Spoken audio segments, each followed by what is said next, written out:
You're all very welcome here today for the Governance and Strategic Planning meeting for July, and I'm just going to bring in John. Thank you, Chair, and good afternoon, members. To all members of the Governance and Strategic Planning Committee, you're hereby summoned to attend the monthly meeting of the committee, which will be a hybrid meeting conducted remotely via WebEx and physically here in the Council Chamber, Tuesday, 1st of July at 4 o'clock, starting as normal with the roll call. Alderman Cook. Alderman Hussey. Alderman Wilkinson. All in, John. Councillor Sandra Duffy. Shaw. Councillor Farrell. Councillor Harkin. Councillor Hart. On Shaw. Councillor Jackson. Councillor Leonard. On Shaw. Councillor McDaid. Councillor McGinley. Councillor. Be online in a second. Thank you. Councillor Mooney. Councillor Tierney. And Councillor Anelis. And sure. Thank you, members. Thank you, Alderman Hussey. Okay, Garmaga, John. I'm just going to read out the Ratchas Creelahan in it. I'm just going to read out the broadcasting statement. So I would like to remind everyone physically present at this meeting or in attendance remotely that this meeting will be broadcast live to the internet and will be capable of repeated viewing. This broadcast may be terminated or suspended in accordance with our protocol. Due to your attendance at this meeting, you are consenting to being filmed and to the use and storage of those images for broadcasting or training purposes and for the purpose of keeping historical records and making those records available to the public. Members and approved speakers are reminded to only have their mics and cameras on while speaking at the meeting and to use the chat facility to highlight a request to speak. A copy of the Council Privacy Notice may be found on the Council website www.derrystrabane.com.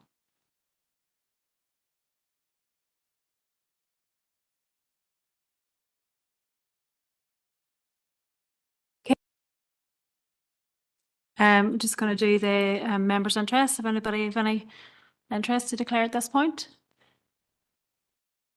No. Okay, ar dús bhfuil an fáilte chu raibh Selina Horsey agus Damien McAteer ón Aontaibhis lár na Cathrach le nuas rahan a thuirt don na báil maidir le cur chuige dap beochain lár Chathargura atá éireach ar chuirsaí éireachta. I would just like to first bring in Selina Horsey and Damien McAteer from the Inner City Trust, who are going to talk to us now. Okay, you're very welcome here today. Thank you very much. Firstly, thank you to the members of the committee and the council officers for giving us the opportunity to attend today and talk you through some of the work of the Inner City Trust and our proposals in terms of regenerating Derry's city centre over the next 5 to 10 years. Our approach is very much focused on targeting a collection of key heritage buildings within the city's historic core and working collaboratively with a range of stakeholders to deliver on our vision of contributing to an economic, environmental and culturally rich city centre, making it an attractive place to live, to work, to visit and to invest. So I'll give you a quick recap of who we are, what we do and what we plan to do next and how we would like to work together going forward. Collaboration and partnership is the core of what we do, and we really want to build upon the existing relationships, and in particular, how we forge even closer links with Derry and Strabane Council as a civic lead in order to secure your endorsement and ongoing support and input into our regeneration ideas and plans. Established in 1976, we're a social charitable enterprise group made up of 3 trusts, so we're a charitable company limited by guarantee. We're focused on addressing the physical, social and economic challenges experienced by the people of Derry, and we have 3 specific charitable objectives. Firstly, to prevent or relieve poverty. Secondly, to advance education and training. And thirdly, to deliver urban and heritage regeneration. Effectively, we want to bring heritage in from the margin into productive use for the public benefit. We invest and we reinvest our income. And we do this through what we call a civic dividend, which basically means that we give cash and in-kind donations of amounting to approximately £300,000 per annum to charities who align with our aims. We're self-financing as an organisation, and in order to pursue our civic regeneration objectives, we rely on working closely with a range of statutory and public sectors to seek their co-investment in delivering our capital regeneration projects. On this slide, you'll be able to see that we've got a really fascinating story. Our genesis in the 1970s came at a time when regeneration was dealing with bomb sites and derelict sites. And it took a real driving force to see the vision of the future. And that driving force is still there with the board today as we look to what we can do to continue the approval. You can see from the buildings that are on this list, including things like the once known Tower Hotel, Bishopsgate Hotel, the Craft Village, that these have been major projects that have been undertaken and run by the Inner City Trust. And most recently, we have been working and completed a project on Magazine Street, which took a building and reimagined it into 40 new university accommodation spaces for postgrads at Ulster University.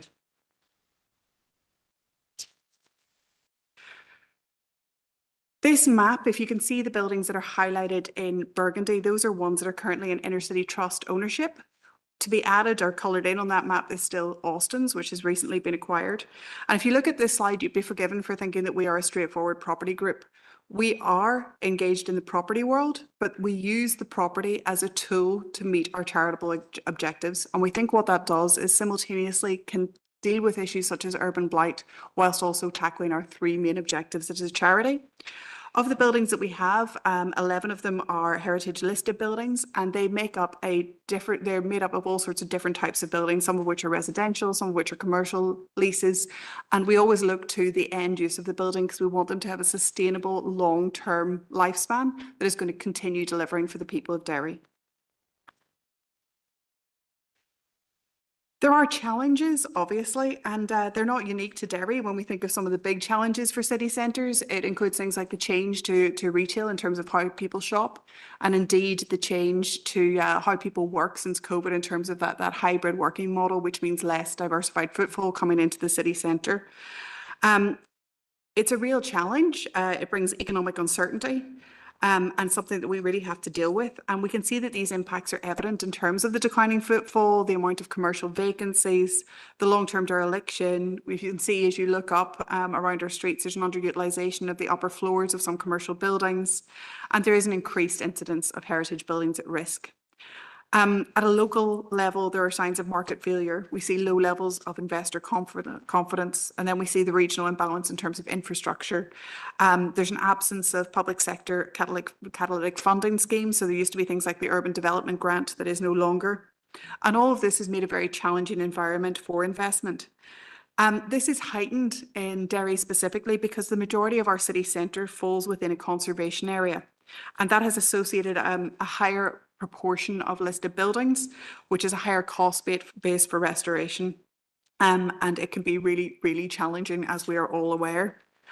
However, the good news is that there are opportunities because in spite of these challenges, our core is continuing to perform well in terms of the range of businesses and activities that take place there. We have a really unique heritage designation in terms of the walled city, and there are many attractive buildings, features and cultural providers that populate the city centre. We have a very strong tourism proposition and we can see a continued growth in tourism numbers. In fact, the latest NISRA figures, I think, said a 39% increase in visitor spend year on year within the council area, which far outstrips any other region. And you see that with our all-year tourists. You see that with the recent investments that we've seen in hotels, the cultural attractions, and of course, the internationally acclaimed civic events programme run by the council. There's a positive legacy of public sector investment across the city centre in terms of public realm projects, tourism infrastructure, and the restoration of historic buildings such as the Guildhall, where we are, First Derry Presbyterian Church, St Colm's Cathedral, and many more. So the regeneration ambitions, opportunities and proposals are well defined in key civic documents produced by Derry and Strabane District Council, such as your Strategic Inclusive Growth Plan, the Tourism Development Strategy and the Heritage Plan. And the city deals provide further opportunities for investment in public realm, feature lighting, proposals to expand the craft village and to improve pedestrian connectivity to the riverfront in Ebrington. And that's in addition, of course, to the ongoing investment of almost 7 million by the Department for Communities in public realm work currently taking place along key streets inside the walls.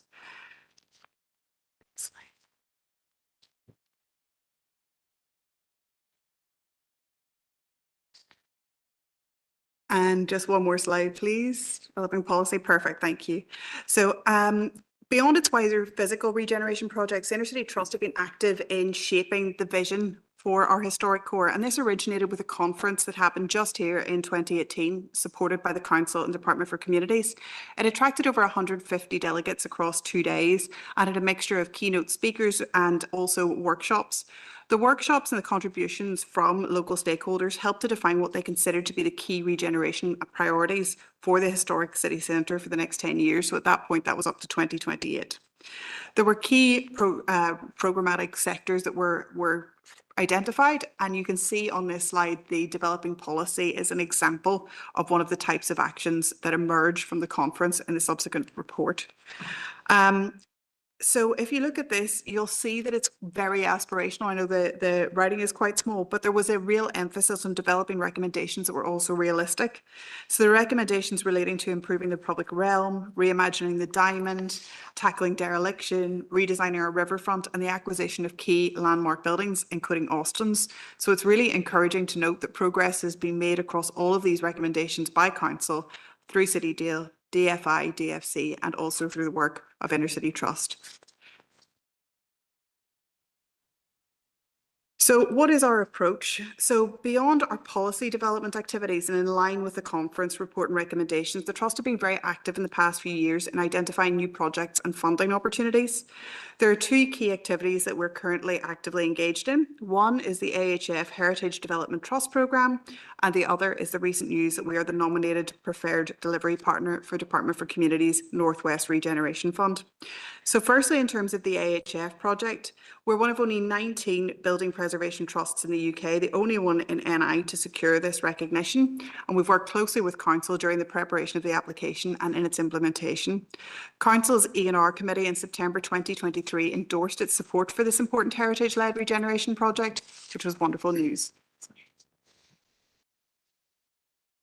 Since securing that AHF revenue funding, we've employed a dedicated heritage project manager to develop our project pipeline.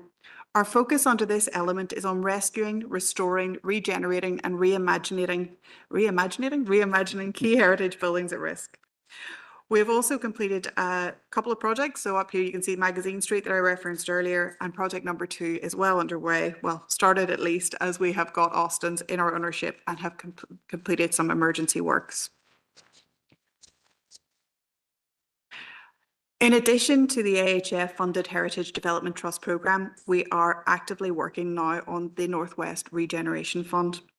So this is up to £15,000 of funding made up of financial transactions capital and grant funding. And the aim is that the budget is distributed across a number of eligible projects and it's not targeted just at one building.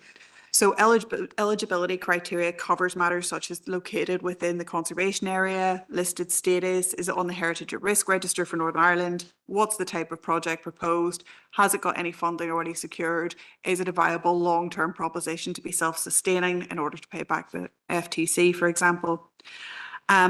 And we are currently working through who's potentially eligible, but every single one of those projects will go through a business case scenario to make sure that it can indeed be funded. So ultimately what we are doing is working out where the Northwest Regeneration Fund could be applied to bridge the gap between the existing funding available and what it's going to cost to do that in the current climate with high costs. And of course, the cost that comes along with doing a restoration on heritage buildings. And finally, we are continuing to look to the future, and to do that, we are, of course, partnering and collaborating with those we have worked with before. We are trying to identify the pipeline of heritage-led regeneration projects going forward. And we have key stakeholders. Obviously, we're here today with you as the council. We also work with the Department for Communities, AHF, National Heritage Lottery Fund, to name but a few. And as we develop this vision future forward, and we look at a pipeline of projects for the next 5 years, we're keen to build upon the support of those partners such as council in helping us shape and define our approach. So we sit here today, we are asking you to think about 3 things. Firstly, we would like your endorsement of our tried, tested and ethical approach to heritage regeneration. We would secondly, the continued support of council on projects that align with the strategic growth plan and city deal. And thirdly, we would appreciate your help in identifying and securing external funders. As well, the Northwest Regeneration Fund offers up to 15 million. It doesn't meet all the needs, especially given the expense of heritage regeneration.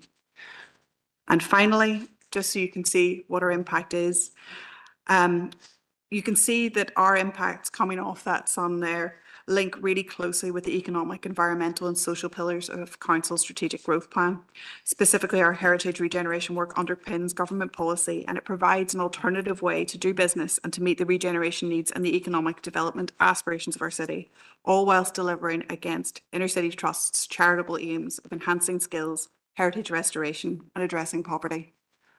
With many thanks, we're happy to take any questions. Thank you for that. I'm just going to open the floor now. If anybody has any comments or questions they want to raise. Yep, Councillor Farrell, all right. Thanks, Chair, and welcome, Selena and Damien. We had spoken about the fantastic news that the Inner City Trust was able to access the Northwest Regeneration Fund last month in this very chamber. I think it was a no-brainer that the Inner City Trust was identified as a trusted partner because you have a track record of delivery, you've got the experience, you've got the expertise. So I think that's fantastic news for the city because we trust you to deliver these projects. Great news about the grant to purchase Austins. Great news about the funding potential.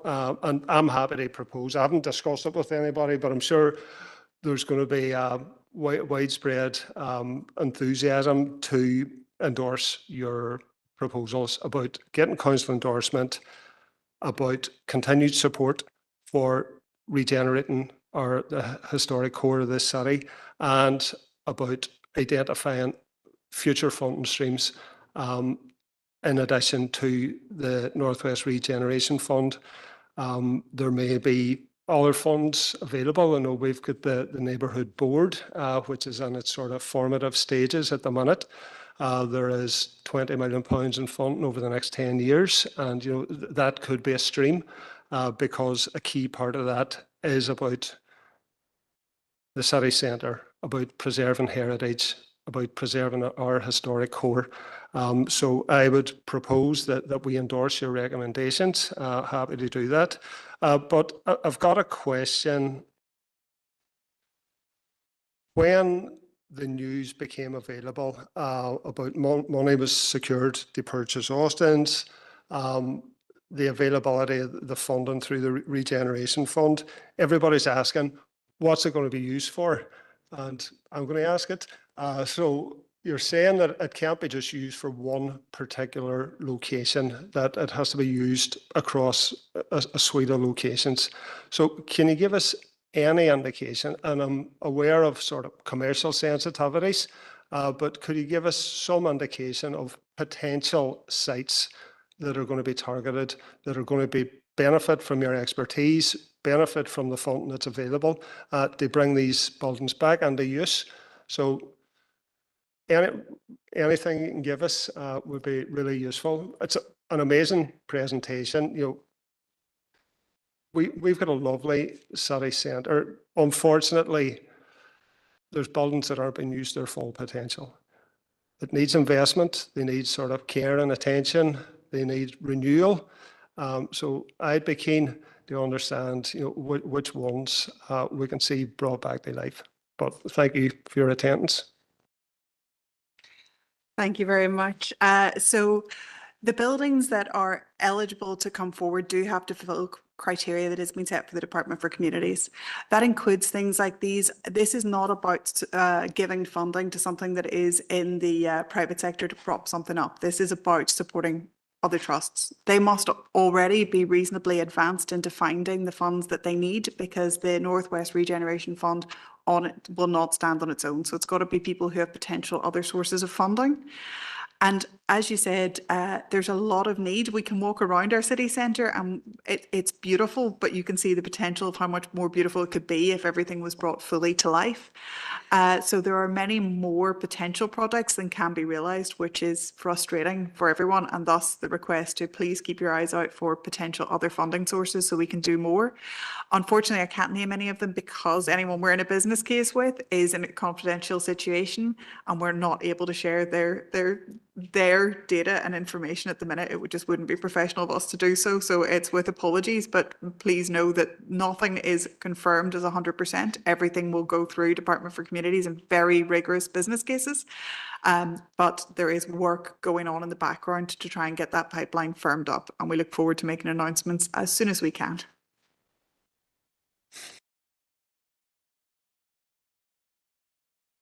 Okay, and Councillor Jackson? Good Chair, and thanks the present. Thanks, you're very welcome here to give the presentation, and just echo what Ray had said in relation to acknowledging the track record of Inner City Trust. It's like there's many examples where we can point to where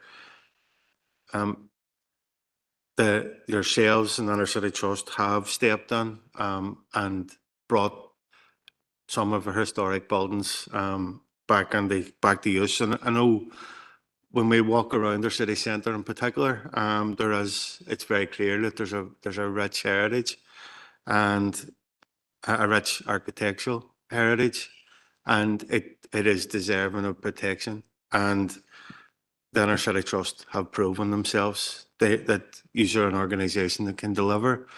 And I'm delighted, Selena, to hear that you acknowledge the work of council as well, because I know that there's that level of expertise also within council. That passion is also within council. And I know from speaking to some council officers how excited they can be whenever there's work being done to restore parts of our city centre or parts of our city and district. And like we have seen even more recently award-winning works done at Clary Terrace. There's that expertise there, and I'm delighted to see that Inner City Trust are recognising that and keen to maintain that partnership working with council. And because if we are going to maximise the potential of or maximise the protection that we can give their architectural heritage, we need to be working together. But I do want to point, and I'm just highlighting, using Austin's as an example. I, for one, was delighted to see Inner City Trust get the money to bail out the private owners who failed Austin's. We had taken the decision to set up working groups to try and bring a bit of a focus on that building in particular, because we've seen the state of disrepair it was falling under. We've seen how the private interests of some, it didn't serve them. They didn't have the same passion as the likes of yourselves or council would have to restore the building. If there was no profit on it for them, they weren't interested.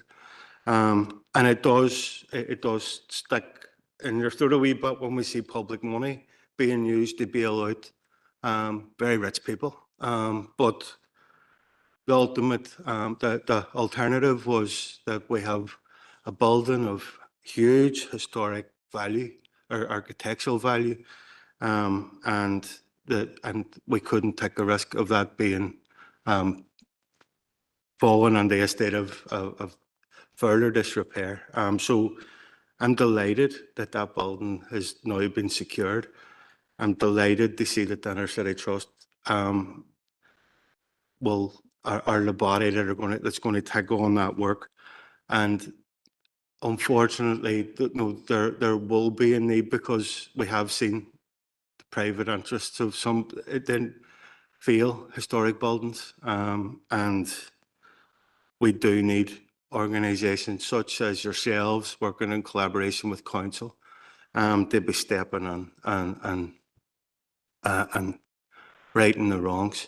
So just on the Austin's one, because I know I've been contacted by some businesses nearby, there's a lot of excitement. It's a good news story, but there's and I know there's going to need to be extensive work carried out to bring the building back into its former glory. I know that some of the nearby businesses have asked that we relay to yourselves to engage with them during the construction phase, because there's a very narrow and footpath there. There's navigating around the diamond there aren't very many alternative routes.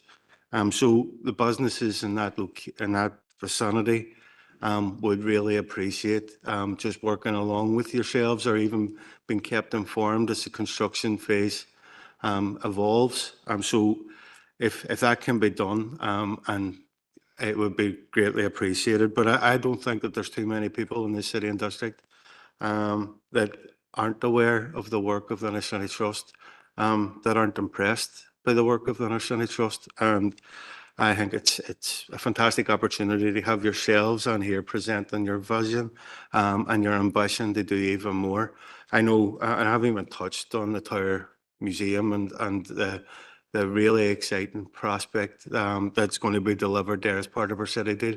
And on that, I just hope that further cements the partnership that yourselves have with ourselves in council. So thanks, and wish you all the best going forward. Thank you, Councillor Jackson. Well, firstly, we will reassure you by saying that we will be in discussions with the business communities that are directly affected. It is a big job.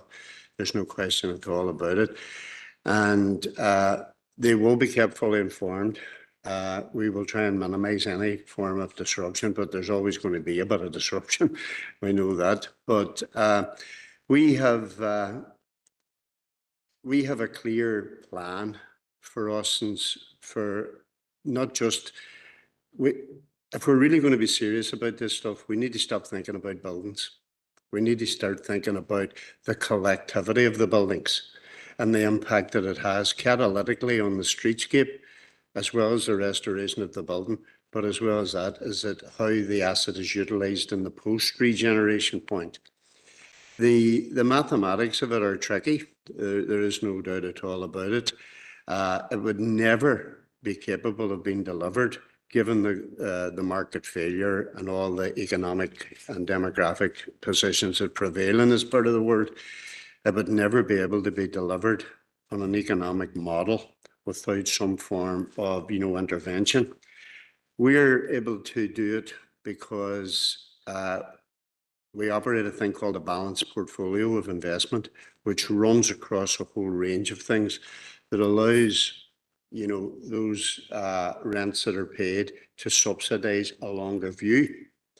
So I also want to acknowledge, as Selena has done, the work of Derry City and Strabane Council, the officers, the support that has been given. And I feel that we will be more certain of the outcome no matter what we do. And we will have a greater chance of success if we travel that road together in a way that plays to each and the strengths of each individual organisation. I mean, the inner city can reach things that a public body can't. It can do things that a public body can't. And the framework of thought that we're using is to say, well, let us look at how we deliver all these things. And what gives me particular pride is the fact that whatever profitability is earned off these things is not salted away in some bank account. It is used in the service of the people of this city. And that is the most important part. As Selina said, we use the instruments of property development in pursuit of a greater civic aim, relief of poverty. And that can, we sponsor food banks, unfortunately, we have to. We support St. Vincent de Paul, the Samaritans, alcohol prevention, drug abuse, etc., etc. All those things that market forces alone leave behind. Well, you have my assurance in this, that no matter what happens, we will be standing with you guys and with the people in this city who need it as we build this city, rebuild this city's rebirth. Cormac, and we have Councillor Harkin online. Thank you, Chair, for letting me in, and apologies I can't be there in person today. And I want to just thank the representatives from the Inner City Trust for coming in and sharing their work with us and getting feedback. And I think we can all agree that we have a beautiful city centre, but that it does need a lot of work. And I think that there's still far too many buildings that are derelict or look like they're in disrepair.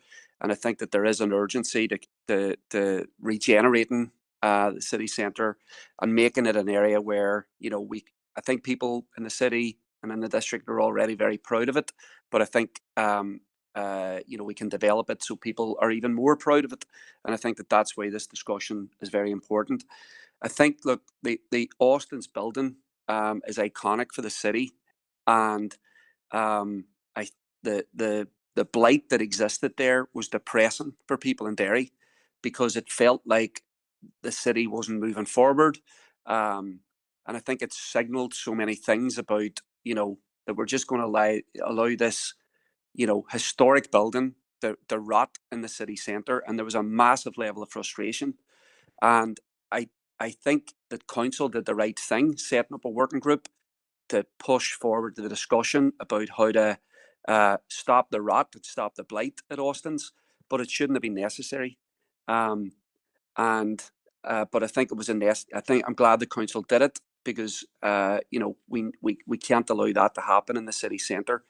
And look, from my point of view and from People Before Profits' point of view, I think it was very unfortunate that a large sum of money had to be handed over to the owners at a time when that particular department is slashing funding for housing projects that we desperately need across the north, so people can actually live in a house. So I think there's a huge lesson there about that. But look, I appreciate you can't say what Austin's will look like, but there is an enormous amount of excitement about that. I think people will want to engage in that. I think council obviously will want to engage in it as well. But I think that there's a sense of relief that something now will happen, and it already looks better. So, thank you for making the building look better already.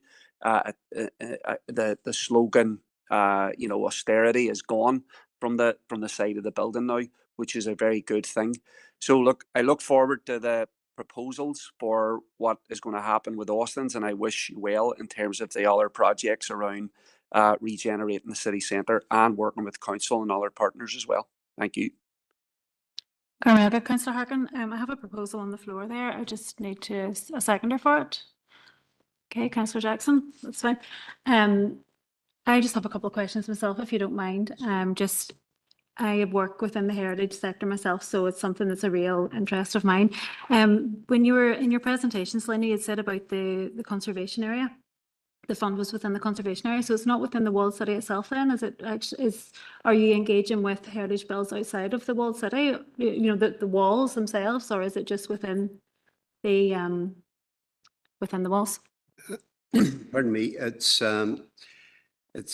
the conservation area that was drawn I'm not sure who drew the map, to be quite honest with you, Chair, but it was the planners probably, as John tells me here, but it's mostly confined within a very narrow strip, if you want, within the walled city. And what I would say to you is this here is, I think if we work together, I really believe this, right? I think if we work together with a clear vision of how to do it, I think we can go back and seek further investment capability to do a Northwest 2, a Northwest 3, because the economics, as this is invested out, the return will rise, and that return can be used then to underpin further through. When we put in our submission to the department, we talked about two things. One was developmental, and the other one was financial sequencing, which is very important in the heritage sector because of the long income gestation period, and even worse than that, a massive conservation deficit. I mean, you know, it's no secret to the people in this room or the officers that were involved that the estimates for Ossens are enormous, right? But as I say, if you allow economists just, I hope there's nobody in the room of economists, but if you allow economists just to determine a short-term baseline on it, you get nothing done. So it has to be a longer view, but it is within that conservation area. I just want to hear the conservation now. Yep. Sorry, John just reminded me there. A cornerstone of the Northwest regeneration is the development of a further framework, a process which will extend beyond that conservation area. So what we'll do is we'll work closely with the council officers and elected members. As Councillor Harkin said, they bring the city centre back to a revitalised way that doesn't just like, I mean, if you really want to be honest about it, if you look at Everington and you see what disciplined and thoughtful public investment can achieve, and you look at a subcontracted private sector solution, which is undercapitalised because of the economics of the area, then I don't know why we would expect a different outcome. What we need to do is we need to fill the investment equation gap. And how we do that is through disciplined, thoughtful, and long-term investment. And that's how we do it. Thank you. And just one more wee question before you go. So you're obviously engaging with different organisations who have potential of funding from other streams. And so these organisations, is there a plan for like a collective regeneration? You know, I'm thinking about the economy of scale and, you know, like how does that work? Is it something that we're, say, for example, there's 5 buildings that need their windows redone or they need this regeneration work done? Is it going to be done with like the same contract? Is there going to be something that's going to make it cheaper? Is it a consortium as such? Sorry, you mean a consortium of supply or a consortium of demand? So basically, if you have maybe 5 buildings, 5 organisations that their buildings need work done, is it going to be done in a way where it's value for money, where you're bringing in one contractor at one time to do those particular buildings? Well, it wouldn't be a single contractor, Chair.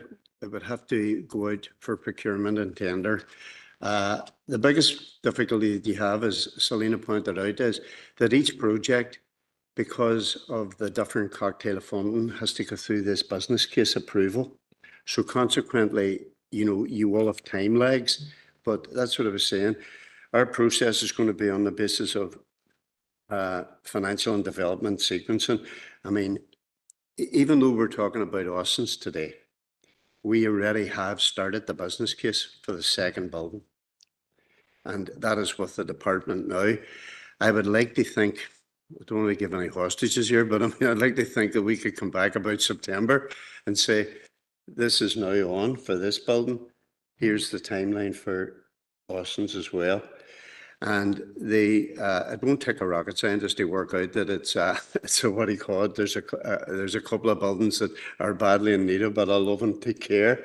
But they're very, very important to the socio-economic fabric of this city. And really, Our job is not to own them for profitability purposes. Our job is to own them as custodians for the citizens of the city. That's what the role is. And I think we can announce good news in the autumn, right? And the reason why it's going to take that length of time is because you have stratified levels of business case approvals, and every economist in the country has to have an opinion on it. That's okay. Thanks for your time today and for coming in. Okay. Thank you very much. Chair, I'm in the chat box. Apologies. Alderman Hussey's online there. Apologies for not being able to attend in person. As you know, I don't like being online, but thank you for the presentation. And as others have done, thank you for the work that has been done within the city over many years, and particularly on the Austin's one, the recent one. I served on on internal Austin's task force, and it's great to see progress on that. I wasn't going to speak on this issue until the chair asked a few questions, and you brought in the term Northwest regeneration. You have spoken in terms of going beyond the current geographical remit, I think, of where you operate. And one of the things that I was keen on with regard to the Austin's task force, that it would become a template for dealing with other heritage buildings throughout our district council area. Would you have any comment on that going forward? And do you see the Inner City Trust, and I know, it does what it says in the tin, but do you see a remit for the Inner City Trust within that sort of development of the template model that we've had reference Austin's, that it can be utilised throughout the district? You'll gather I'm not a city councillor. Thanks.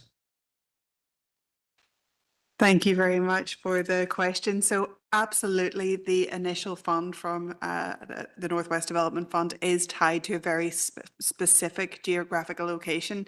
But as Damien has said, the intention is that that there might be framework 2, framework 3. Where do we go next? We would like to see this as a snowball that is now rolling down the hill and will help gain momentum with all of your support.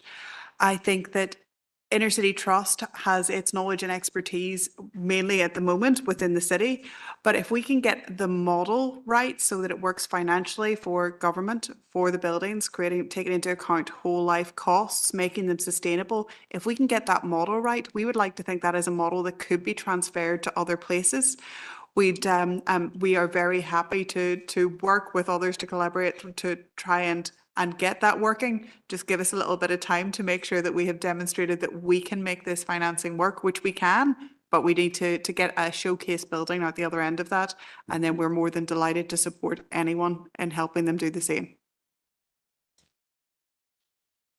There will Sarah, be, can I sorry, there will be a period where we have to evaluate to see, because if you say, for example, a building in a rural setting, there will be different conditioning factors that have to affect the financial structure of how you invest that building out.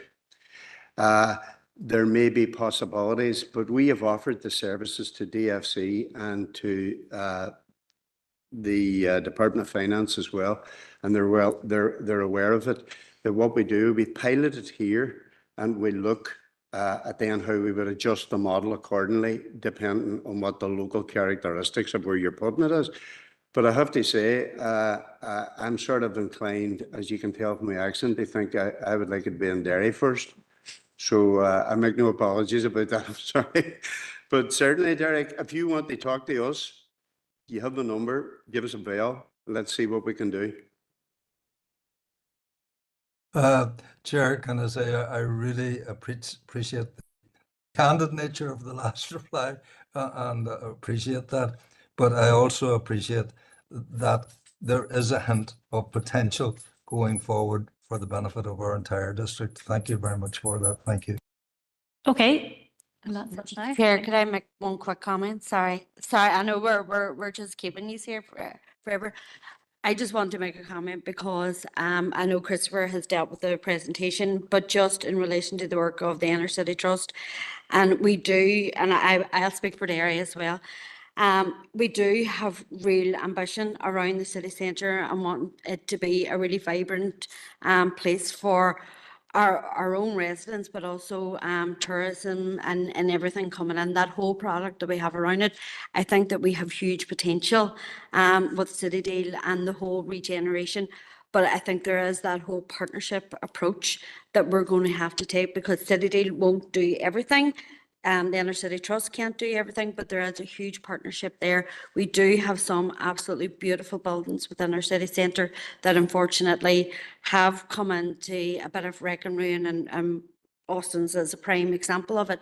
But I think that we have the potential there to bring them back into public ownership, bring them back into the fabric of the city and make that beautiful again for people coming in. And I want to just thank you for a lot of the work that you have done.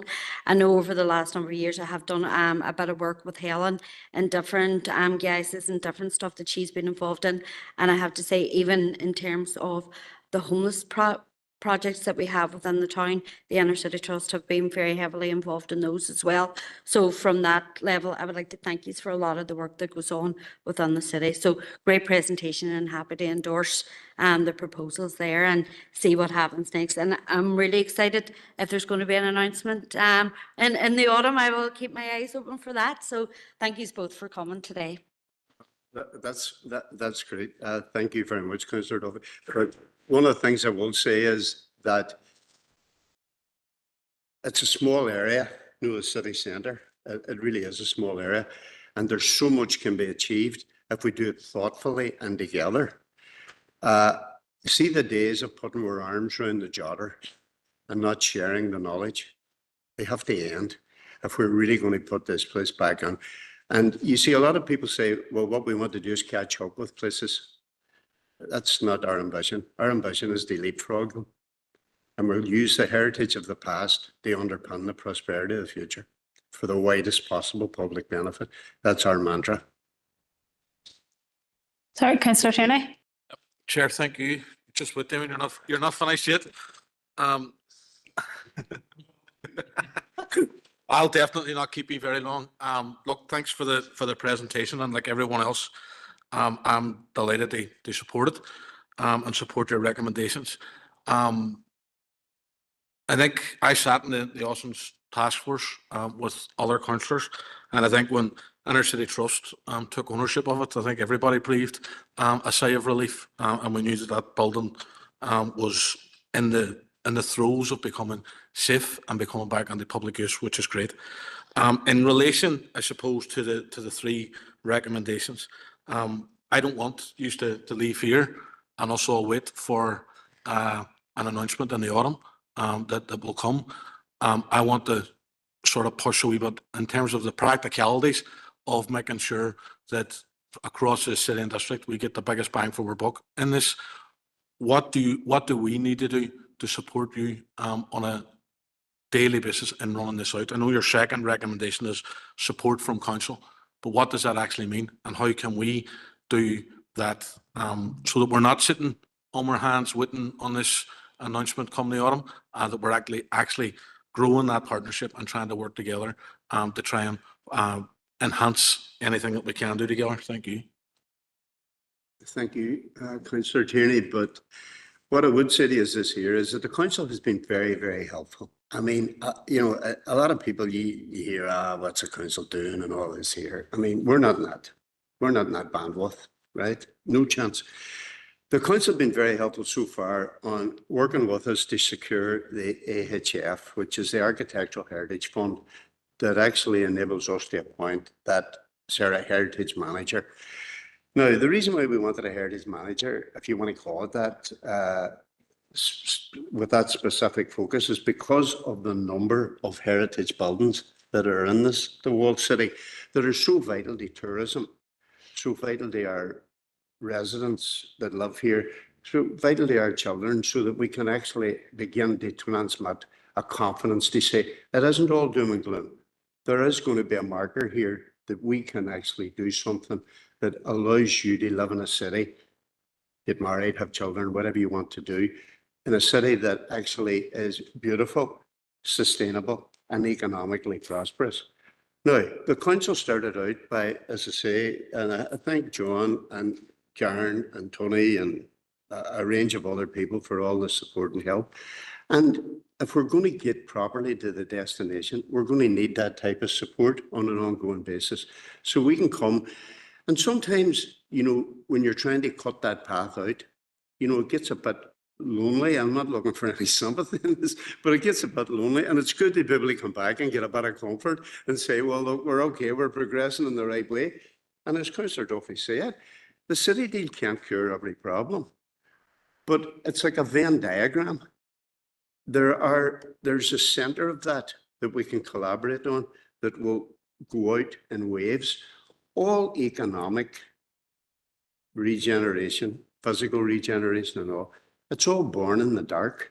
So it's very useful for us to be able to come along to council officers and say, what do you think of that?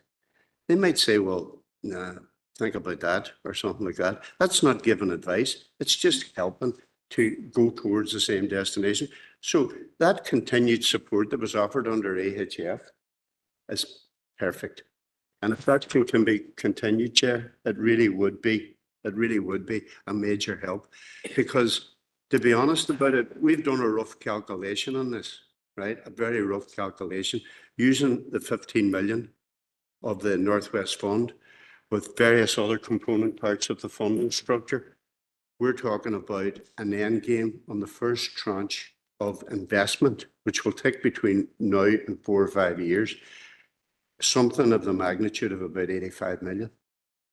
Now, that's ambitious, but it's ambition that's actually deserved, because Derry has lived too long with disappointment.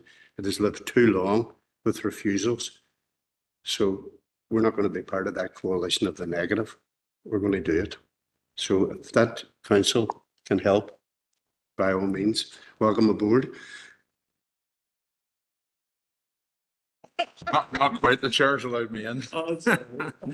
So it was just to pick up on that point, Damien, and first of all, to acknowledge your acknowledgement of council support, and in particular, Karen, Tony, other officers and myself in this.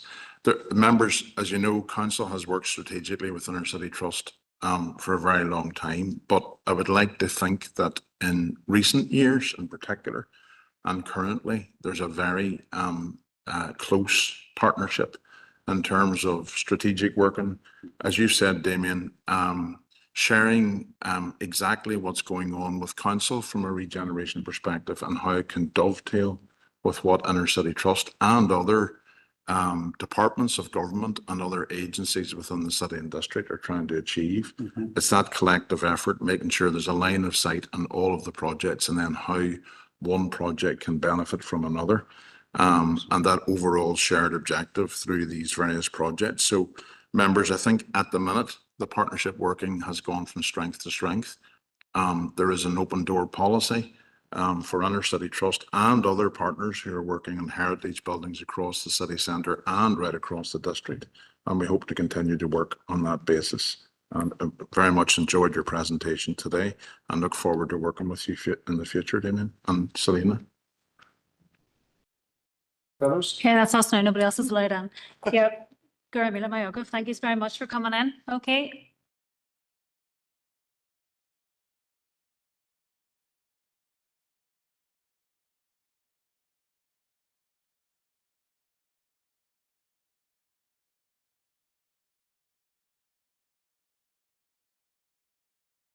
Okay, moving on now. We've got Grana Caherley, Chairperson's Business, and I've just had one councillor contact me, and that's Councillor McGinley.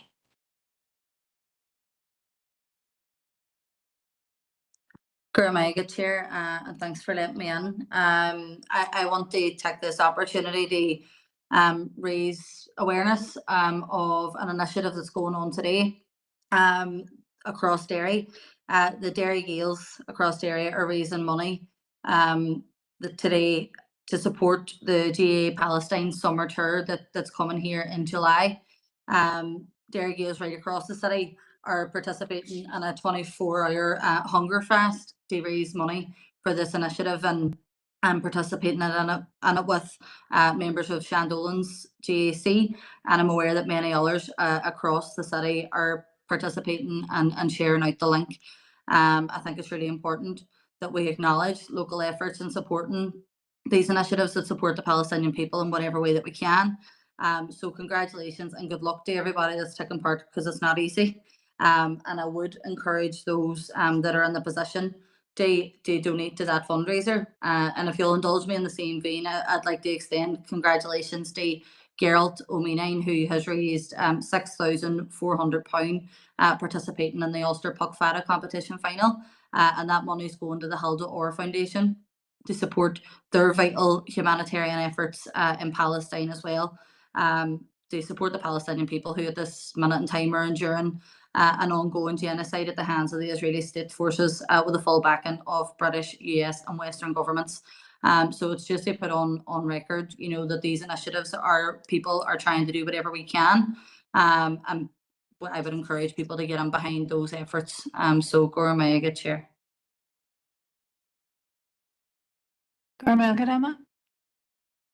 Okay, so moving on then to agenda item number 7, and that's any matters arising from the open minutes of Governance and Strategic Planning Committee held on Tuesday, the 3rd of June 2025.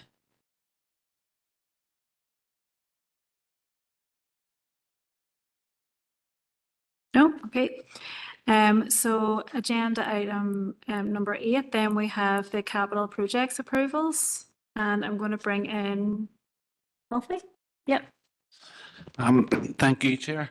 Members, the report is to update you in relation to our capital programme and also to allocate funds towards a number of capital projects which form part of our ambitious capital plan.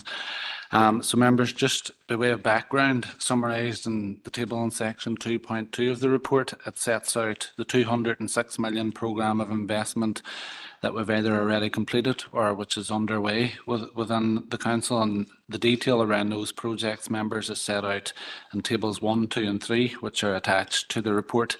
As noted, one of the recommendations within the report, there are 4 projects in those lists that require some additional funding, either to ensure the project financing can be concluded or to ensure the projects can move forward fully funded, those being Gallia Community Centre, the new city cemetery at Mullennan Road, changing places toilet facilities at the Brandywell, as well as infrastructure for future potential toilet provision at the Derg Active project. So members, moving forward from that, and very much driven by the funding strategy that we recently approved as part of the rates process, very much facilitated by new rates investment, settlement of our leisure VAT appeal, as well as successful conclusion of the airport business case discussions. We're now working towards a further 482 million programme of investment, and the details of that are summarised in the table in section 4.4 of the report for you, members. So just quickly starting with strategic projects, obviously the main focus of the recommendations today are around community projects, but there are a couple in respect of the strategic projects. So you'll note, members, that we have now financing of up to £100 million in place towards the development of our 2 strategic leisure aspirations in Templemore and Strabane. The recommendation in today's report is that we now appoint the ICT teams for both those projects to go through the whole detailed design and planning process. Also in relation to the new civic commercial office development, which ties in closely with the wider aspirations for the Central Riverfront and university expansion, we're proposing to set aside some money to further develop that project and commence pad discussions. Obviously, members, these strategic projects sit within the wider City Deal Inclusive Future Fund investment, which is progressing further to the signing of our financial deal in September 24. So in terms of community projects, members, which is the main focus of today's report, you'll recall as part of the recent rates process, we ring-fenced the £10 million funding pot. And following engagement through our Capital and Corporate Projects Planning Group, today's report contains a number of project recommendations. which members, despite a very challenging funding environment, will see capital projects being delivered across all district electoral areas within the council district. So members, there are a whole range of recommendations set out of the report, so I'll just select a few of them to highlight them. So the first one relates to over 4 million allocated to ensure the development of 9 new play parks across the council district, those being Crownierin, Ross Downey, Clady, Sperrin Heritage Centre, Carton Drive, Hazelbank, Prehen, Glenowan and Carnhill. They include 2 new community centres at Glenview and Spring Hill, refurbishment of Lee Fair 3G pitch, new car parking at Lee Fair Community Hub, new floodlighting at Melvin Arena, 3 new greenway lighting projects at Foyle Valley, Drumahoe and Bay Road, development of recycling facilities at Castle Derg, as well as progression of site acquisition and detailed design for new recycling facilities in the waterside. Also, members, as works progress in the new cemetery provision at Mullennan Road, funding is proposed to future-proof capacity and address health and safety issues at our other cemetery sites at Mountcastle, Ballyowen, Strabane and Castle Derg. Beyond that, members, the table also includes a number of repairs and renewals considerations. We obviously have a very vast estate, and it's important that we continue to invest in these assets to ensure they're properly maintained and health and safety compliant. So a few of the recommendations within that suite include replacement gym equipment across our leisure facilities, resurfacing of car park at Skeg Depot, storm damage repairs to some of our facilities further to the recent storm, and also some monies allocated towards the restoration of the city cannons in anticipation of funding being secured from DFC. So members, figure of 482 million is a very substantial figure of investment. We obviously have other projects which can't fully be progressed at this time. Our funds are limited and we are working obviously in a very challenging funding environment. That said, we want to retain momentum on the other community projects to ensure these can progress in due course, and the table proposes that a sum of 500k is earmarked in this regard to ensure continued design development, scoping of funding applications with a continued focus on play parks and community centres in particular. So members, in total, the report recommends funding of 12.317 million, 542k towards the Table 2 projects and 11.775 million towards the new project recommendations, including the repairs and renewals. So just over 10 million of that will be financed from our new community fund that we agreed as part of the rates process, 1.4 million from our repairs and renewals reserve, and 825k from underspend currently arising within health and community. The 482 million plan is summarised for you in the table in section 4.4 of the report. So members, the recommendations are that you approve the 11.775 million of new capital investment as detailed in section 1 or section 3.1 in appendix 4 to the report, that you approve the additional 542k investment required towards the projects in table 2, and that you provide officers with the delegated authority to progress the necessary appointments within those overall budgets, and any decisions in that regard will be recorded on a register of decisions. Thank you, Chair. Chair, just to add to Alfie's report, just before Chair bringing other members in, just first of all, members, you'll be aware there's been a huge amount of work in preparing the background to all of this, a large number of meetings across all of the directorates supported by myself and the directors and a lot of other senior officers to get to this point. Can I also recognise the work that's gone on in the capital working group, the guidance and advice of members and working through and sieving through all of the projects to get again to this recommendation here today. Obviously, it's a vast programme of work. There will presumably be many comments from yourselves today, but when we get to a point of agreement on the programme, we are on programme at this stage because we had set out to you the objective of trying to get this into this committee today. Our job thereafter will then be looking at the prioritisation of the projects, the timelines for all of the projects, the resourcing of the projects and how we take them forward. And that'll form the focus of the capital working group as we move into the autumn beyond the summer recess. So in advance of any comments, Chair, just to reinforce the huge amount of work that's been undertaken to get to this point, the vast selection of projects and the work that will now be taken forward after the discussion today. Thank you. Thanks, John. And just to commend yourselves on the work that has been put on. You know, it has been a lot of years in the making to get to this point. In the past couple of months, we've really been thrashing it out, but we're absolutely delighted to have got to this point today. And we do really appreciate the amount of work that has been put in by yourselves. My first indicated speaker then is Councillor Duffy. Thank you, Chair, for allowing me in, and Alfie and John, thank you for the report. And it's sort of one of those reports that when you read it, it's difficult to know where to start because of the huge positivity contained within it. It's a really significant day for capital projects right across the city and district, from community projects to our strategic leisure and to the riverfront. There really is something for absolutely every corner of our council area, just positive news. And all of that has been made possible by the strategic leadership that has been shown by yourselves within the council. As a council, we've always had massive ambition, and that has always been demonstrated by the capital lists that we hold. And I know from reading this report, I mean, we have delivered over 206 million of projects that have already been delivered. And then today, as a result of the direction of travel around our strategic funding, where we looked at the rates and we were able to look at the airport, the business case, the savings there, the decision that was taken by the executive in terms of approving that business case and the savings that made to council has made all of this possible today, with over 11 million of community projects is really nothing to be snuffed at in terms of an announcement. And then another major step forward in relation to the strategic leisure of Templemore and Strabane. And I know you will forgive me if I dwell on Templemore.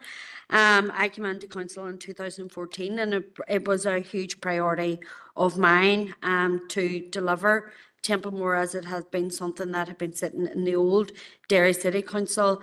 But I think everybody knew that it was going to be a long-term project because of the significant funding that it was going to take. And we had to take tough decisions with regard to prioritising some of our community centres and other projects within the community. So we knew that it was going to take a lot of work to get to this stage.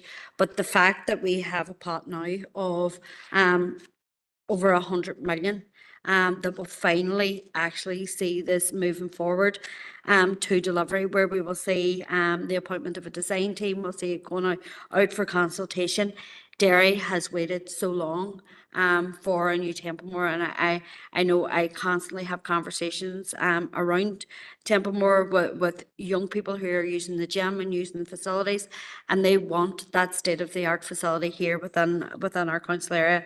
So I am so delighted today to be able to propose this report to see that take that massive step forward. And I do need to thank council officers for the leadership that they have shown. And Grace, I want to particularly thank you for the work that you have done on behalf of Sinn Féin within the capital group.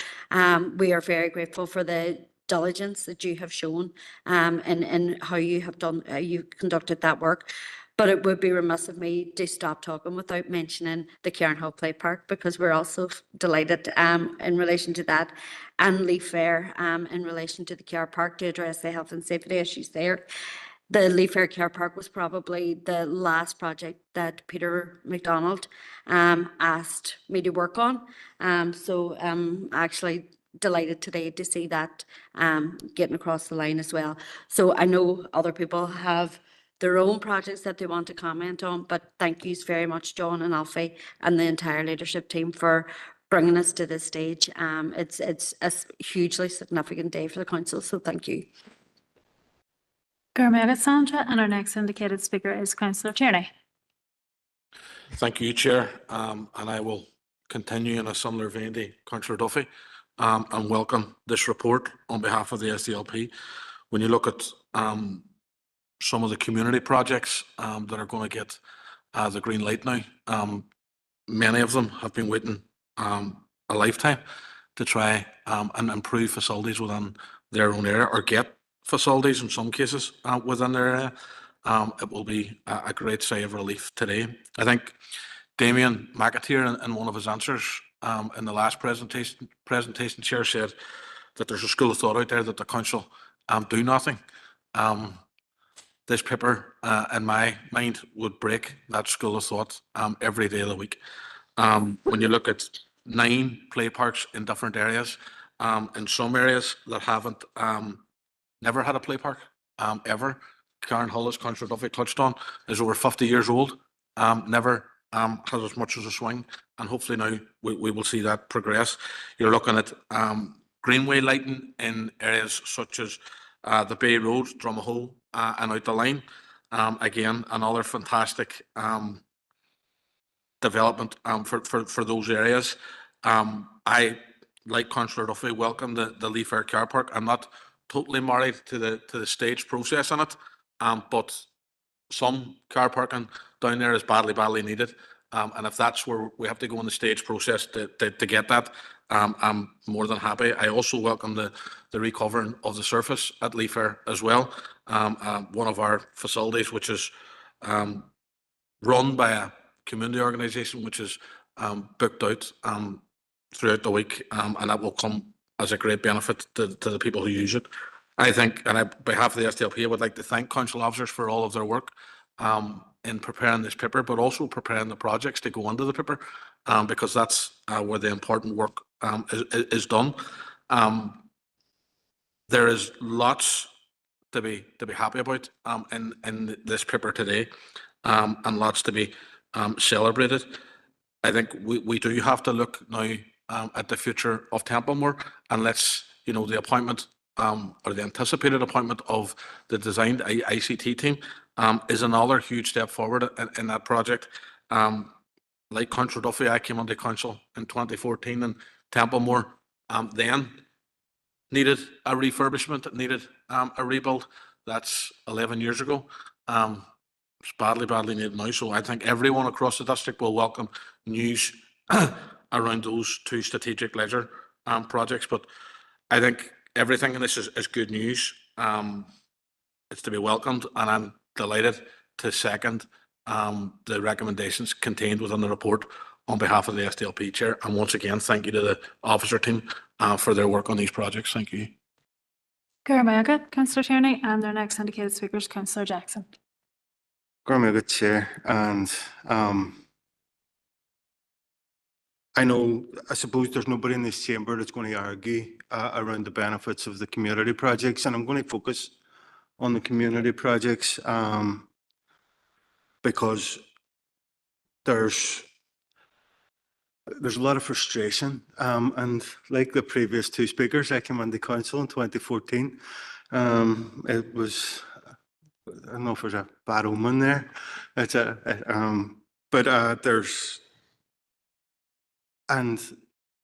there's been a lot of frustration during that time around the failure to deliver some of the projects, and Templemore is one of those that is up there in lights. But I suppose the paper that's in front of us, and not only that, the work that's been done in this mandate shows that this council is finally in delivery mode. We've delivered community centres right across the city and district, and they're fantastic facilities within our communities, and much needed. But this is seriously ramping it up. There's been many times we've been told that the bigger strategic leisure projects are beyond our affordability. We would love to do them, we just can't afford to do them right now. This council showed ambition. This council took brave decisions during rich processes, set aside money to get things done, and we've been working with government departments. The try and free up other monies. And this shows when governments work together that we can make things happen.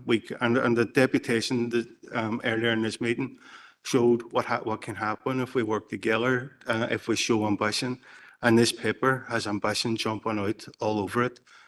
We need to take brave decisions if we're going to see delivery within our communities. And this is going to ultimately lead the delivery. I want to thank officers for the work that they've done.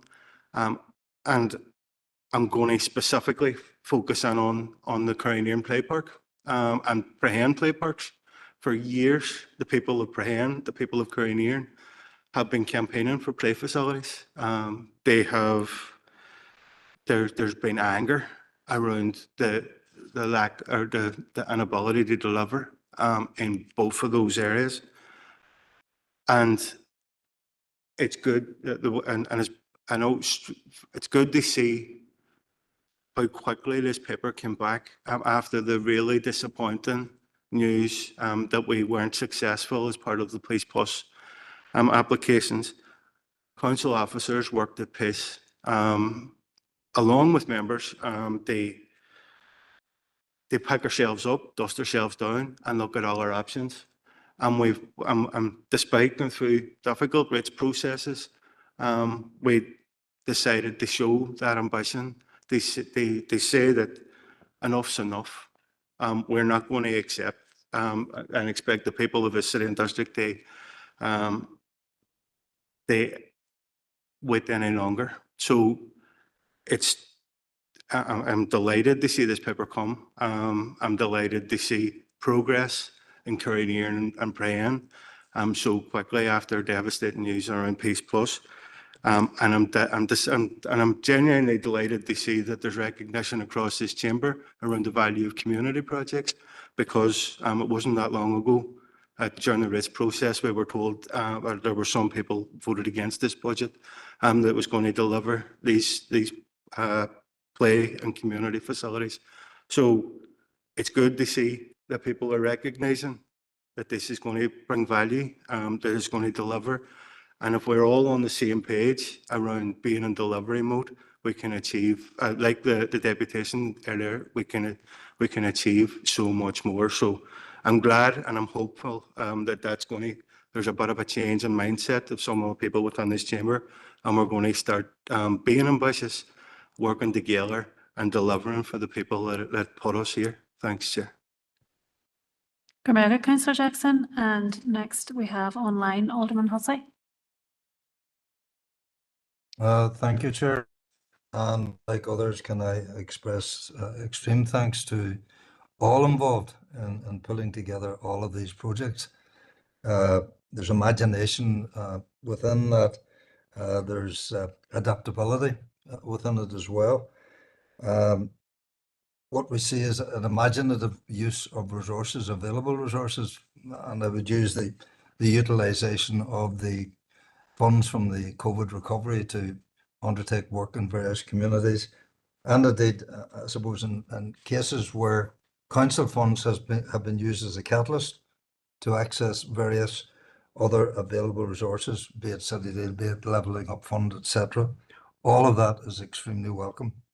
You'll not be surprised when I say that I'm absolutely delighted when I look through the list of, I'm not sure if I've frozen, when I look through the list of projects and I see the Derg, the Fahan, Sperrin projects being mentioned in there, and I just want to focus on a couple of them.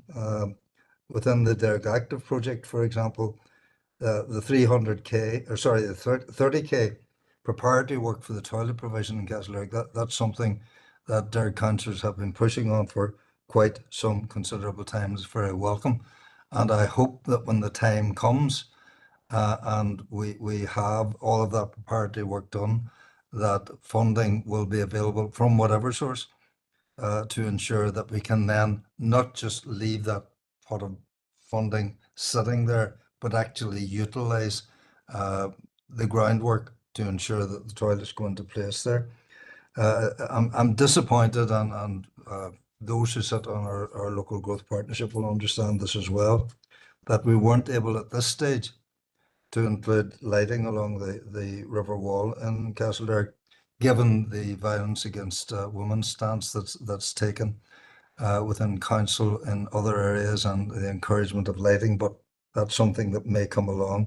The Vaughan's Home included in there for etc. Although it's not actually in the Derg, it gives benefit to the Derg. It's just over the river in Spurn. One there, the War Memorial projects, with particular regard to the environmental improvement works. Now, there are three sites, Cyan Mills, Strabane and Castleberg, and that particular project has already started within the programme phase and has been launched. When can we expect the capital work project end of that those three War Memorial projects to actually be on the ground? As I say, we know the programme element of that has already started, so I'm just wondering when that will be on the ground. But without doubt, sincere thanks to all involved. I would just look briefly at, and I'm being a bit tangential here, at the DFI and the active travel funding. And I'm using this to highlight the recent announcement from the department as to tranche 3 of the 20 mile per hour speed limits at schools, and express disappointment that with regard to that, which, you know, active travel to schools is important as well, that one school has been left out in the Derg area while two on the same route are included. The school that's been left out is Kiln Primary, whereas Castleberg High School and St Eugene's have been included along the same route. That's to be welcomed, and I think it's something that maybe council should consider contacting DFI in regard to on that. But other than that, tremendous amount of work being done, delivering in excess with the additional funding. We're over 12 million there. It's absolutely fantastic work. Thank you, Chair. Through you, Chair. Members, in terms of the War Memorials project, we're working through the scoping of the project at the minute, and we will bring a further report to members in September or October to update on when the project will be delivered in terms of the capital elements. Thank you, Chair. Through you, Chair. I appreciate that response from Karen. Thank you. Garmaga Karen, Garmaga Alderman Hussey, and our next speaker is Councillor Hart. Thanks, Chair. I find it interesting that not so long ago we sat in this chamber and had difficult decisions to make regarding the rates process. And some sitting here today either sat on the fence or were firmly behind it when those difficult decisions were made. And Sinn Féin acted, and now we are seeing the benefits of that action. I would like to thank the officers for all the work that they've done, and to Grace, who represented Sinn Féin on the capital projects. So thank you very much. One thing in particular I'd like to speak on is to welcome the significant funding of circa 800,000 Council have committed to the new Spring Hill Community Pavilion building in Strabane. Spring Hill Park area residents and youth association are extremely proactive, organising a diverse range of activities for all ages, and this new community pavilion will provide a fit-for-purpose facility to further develop this fantastic community hub. The great work they do there is recognised to such an extent that people travel from all over Strabane to attend the activities they provide. I wish to congratulate the Community Association, in particular, Isabel Moore, Brian McNamee, the entire committee, and the people of Spring Hill on this well-deserved good news. Isabel Moore, a stalwart of the community sector for decades, was our summer scheme leader when I was a child. And it brings such joy to me that now, as a local councillor, I can assist whenever possible to improve and enhance this great organisation. Thank you, Chair. Garmaga, Councillor Hart, and our next indicated speaker online is Alderman Cook. Thanks, Chair, for letting me in, and thanks, Alfie, for the detailed report. And I want to follow on as well by congratulating all council officers who have got these projects to this stage and with the help of the Capital Working Group as well. It is such a positive report and it's going to shine that positive light on council, as this is what our ratepayers actually want to see. So myself and my party colleagues are absolutely delighted to see Ross Downey Park on here after having no play provision for a number of years, and the community will be elated to see this project delivered. And since our special council meeting as well about ending violence against women and girls, I'm delighted to see Drumhole Walking Park lights on there as well. So I'll not go on too much, but a massive well done again to council for the hard work, and I look forward to seeing all these projects come to light. Thank you.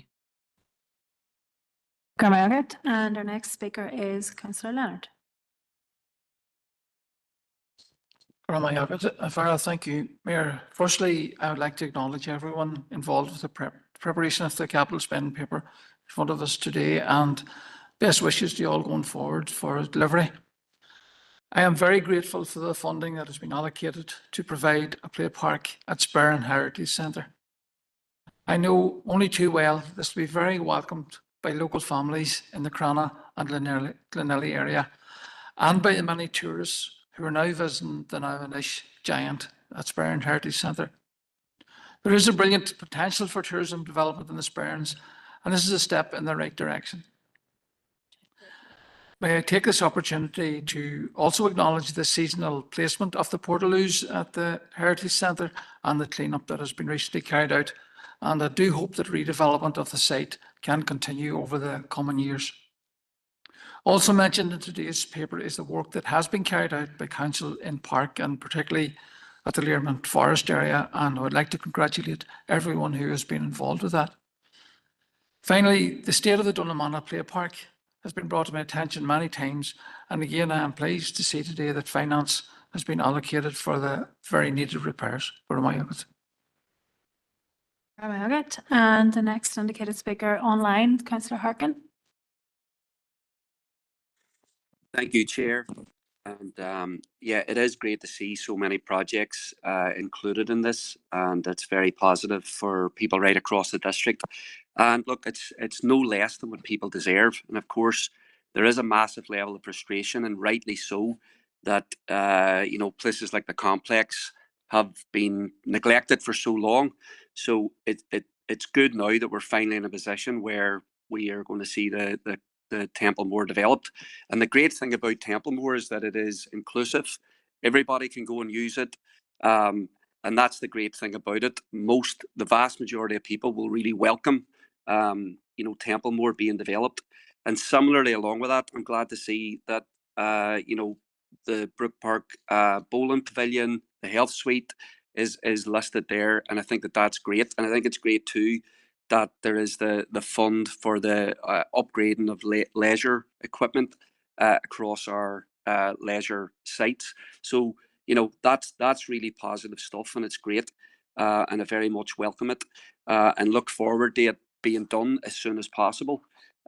Obviously, the play parks, we've done a lot of work in terms of consultations with people across the district.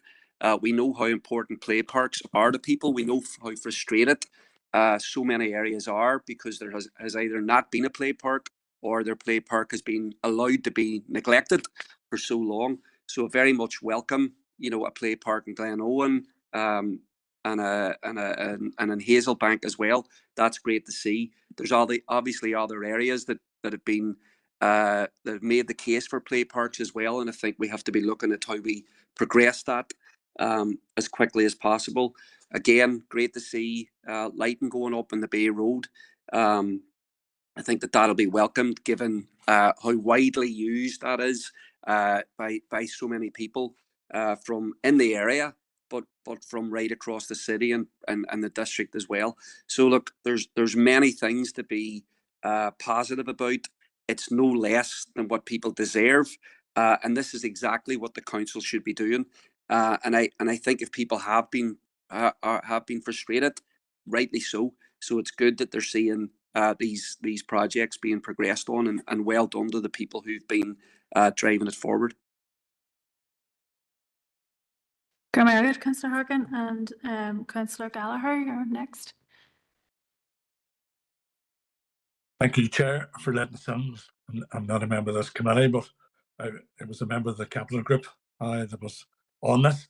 I did witness the hard work of particularly like John and Alfie and the rest of the team within that. So very well done. I think this is a good day for the parish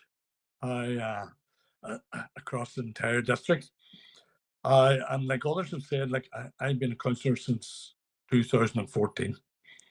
And I never thought that it was about a failure to deliver capital projects. I always felt that it was a delayed process.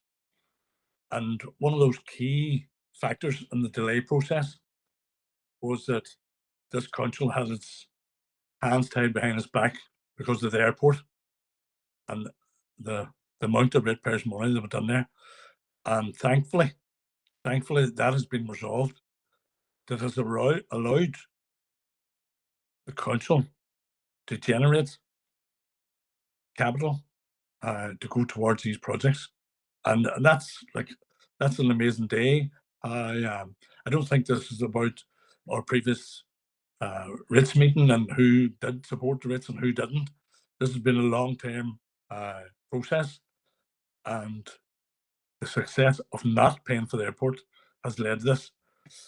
Again, like others, like the leisure centre, our leisure centre was promised many years ago. People expected it. Riversdale is way outside its lifespan. I'm glad to be seeing that that's going to be coming to the fore. And again, a further project, it's a council project, but it will make Melbourne Arena one of the top sporting facilities across the board for not only Strabane Athletic, for Science Swifts, for the new running Strabane Athletics. So it's going to be an amazing place when we see the direction of these floodlights. So all in all, and across the board, I think a good day, and particularly a good day for Strabane. So thank you very much. Councillor Gallagher and Councillor Farrell. Thank you, Chair, and thanks to the entire officer team for this fantastic report. It's a really great news story. I have a specific question about Mute Meadow, but before that, I just want to respond to the commentary from a number of Sinn Féin representatives about ownership of this. So if you vote against the rates, you can't welcome this. You've had no role in delivering this. Yeah, we voted against the rates this year, and we're proud to do so. We did it on a matter of principle. And as we said at the time, we agree with this expenditure. What we don't agree with is the support from Stormont. And specifically, is the fact that the rate support grant, which when it was introduced in 2008, if it had been protected, adjusted for inflation, we'd be getting over £6 million a year. Last year, we got £619,000. We don't think it's right that people from Derry and Strabane carry the cost of the Stormont's failure. We don't think people locally should pick up the tab. That's why we voted against it. Simple as that.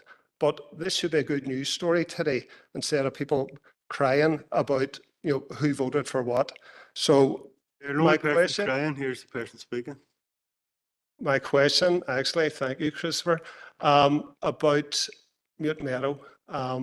Obviously, when it was installed in 2011, light was meant to be the centrepiece. It hasn't been lit up in over 10 years.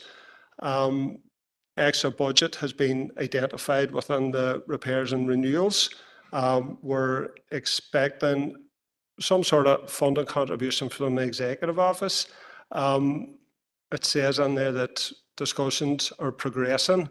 Have they actually started? And if so, are the Executive Office receptive to funding this iconic piece of art that lies in their lands? Or is it contingent on some future agreement in terms of the transfer of that site? Thank you. Chair, just to come in on that one, it is a complicated picture. It does bleed into the next report. There are discussions underway. There are technical solutions being discussed. I would prefer we brought back a more detailed response to your question. There are a number of questions today and around prioritization and complexities of projects. So we'll bring that back if you're comfortable with that, Councillor Farrell. Okay, Garmagat, John, and then our last indicated speaker is Councillor Money. Thank you, Katie, Chair, for bringing me in. And again, I think all the plaudits have been provided here today, but just to join in and welcome and the hard work from all the officer team and all those who sat on the Capital Working Group and all their endeavours as well. And also just to thank everybody else who's contributed to this today. Councillor Farrell has spoken on our behalf in our rejoinder to Councillor Jackson and Councillor Hart. But I just have to say that I think I would agree too with Councillor Gallagher's analysis too, that this wasn't just created in the last 5 or 6 months. This is a long running accumulation of years of work by this council and 3 different mandates to get to this point. Obviously, they come now with nearly a £12 million package to this point today, and all the suite of products that come from that package is a testament to this council and everybody who's worked hard to that, and we work towards that. And I'd like to just acknowledge that personally for all the hard work is done. All the macro plaudits have been given by the group leaders here, but I'd just like to chip in with my own micro view of the waterside member as I am. And just as Councillor Jackson has said, I'd just like to welcome the packages that have been brought towards the waterside, namely obviously Currienairn, Ross Downey and Prehane. Very like to welcome Currienairn, and obviously just one remark I have, as you say, is I'd like to thank the people of Currienairn and the Community Association, because to them personally, I take no credit in bringing this. It was a very collective approach for everybody since I came into council, and to the people of Currienairn and to the Community Association, they worked so hard to bring this to fruition, and today they should be very proud of their own work, and I'd like to put that on record. Secondly, I'd like to also say as well, just that there's other avenues within there. I'd like to welcome the package for the Trackings in Commons Park. It's something that I worked on since I came in here. Lately it's been difficult because of, there's a lot more going on, but obviously there's an entry in the package about St. Commons Park and the way forward there. There's a scoping exercise, but I welcome that. I welcome the investment in it as well. And I also welcome the investment in the scoping exercise for the recycling centre. Obviously, we had problems with our water cycling there at site, but going forward, hopefully there will be another site located. But just to sign off, Chair, I do welcome, as a frequent user of gyms in the town, I've had complaints over the past about some of the condition of the gym facilities, and I'm really glad to see that the gym replacement suite package is here as well. That'll be an added bonus for all our gym users and with our council facilities. But thank you to all who have collectively brought this to fruition. It's a welcome day for our residents through the city and district. Thank you, Chair. Councillor Jackson. Chair, and just because I do think it is important that we keep it on a positive tone. I know there might have been some of us are accused of crying. There was absolutely no crying in relation to this. I think when we were seeing this paper, we're smiling from year to year. It's a very positive development from our council area, and it's a significant milestone in terms of delivery of much needed community projects. And I want to keep that tone. I know there's and I specifically, I was hoping that there was a change of mindset from some, and that's where I was, and it's unfortunate that doesn't seem to be the case.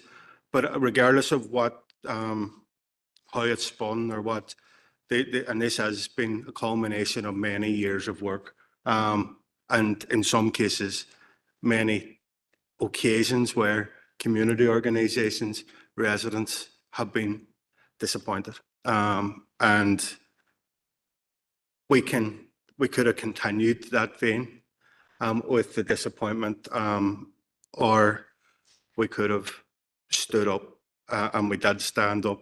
And no matter what way it spun, there was a decision to add 1.5% onto the rates that led to £10 million being generated for community projects right across our city and district. There's no other way of dressing that up. If that decision wasn't taken in February of this year, that money wasn't there. These projects weren't being delivered, and we're not having this momentous occasion or decision in front of us today. So other people might want to dress that up in other way. Those are the facts. Those are the facts that are contained within the report. And if we are going to see the continue on the vein of delivery, we're going to need to continue to be ambitious. We're going to need to continue to make bold decisions. And I hope that there is a mind step of some of the people within this chamber when they see and recognise the difference that these projects are going to make in our communities. So look forward to working collectively with everybody as we move into the delivery phase. And I have no doubt that there's going to be difficult conversations when we're talking about prioritisation of projects. And I know I'm personally up for that fight. Thanks, Chair. Councillor McDade. Thank you, Chair, and apologies for being a wee bit late whenever I first came in. Feels like ages ago now, but I'm going to stick to the positive theme and ignore the kind of political football that's going on here now in the chamber and just focus on the good news that this is happening. The first thing I just wanted to quickly comment on is the Bay Road. I mean, I know someone has mentioned it already, but that's great about the lights, and it's something I have been banging on about, and I'm really delighted to hear it. As someone who uses the Bay Road a lot, it means that I'll be able to continue to use it in the winter or in the autumn actually, after work. I'll still be able to get out and walk my dog down there. So it's really, really good. And then I just have one question, and it's around the Culmore Community Centre. So obviously I grew up in Culmore, and there's been this talk has been going around since I was in primary school. Like, so I'm just wondering about timescales. It's good to see it's named there. It's in black and white that it's got some sort of approval and some money, but I'm just wondering, is there any timescales around it, or when we'll see any kind of movement on it? And that's, thank you. Just direct answer to that question. There are no timescales as yet. There's obviously a design that's been consulted upon. It's been to planning. And we have to work to develop a further funding package to take that forward in due course. Karen, do you want to add anything to that? No? Okay, that brings us to the end of that agenda item, and just, yep, absolutely delighted. Real momentous day for the council to be moving these forward, and the difference and the impact that this is going to have on our local communities is just amazing. So absolutely delighted to be here and to be part of this today. I am just going to propose a wee 5-minute break, if you don't mind, okay?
Okay, Fulcher Ash. We're now moving on to agenda item number 9, and that's Suckerhead, Dunvanishjacht, Ebrington and Mackenshaw, the future management arrangements for Ebrington.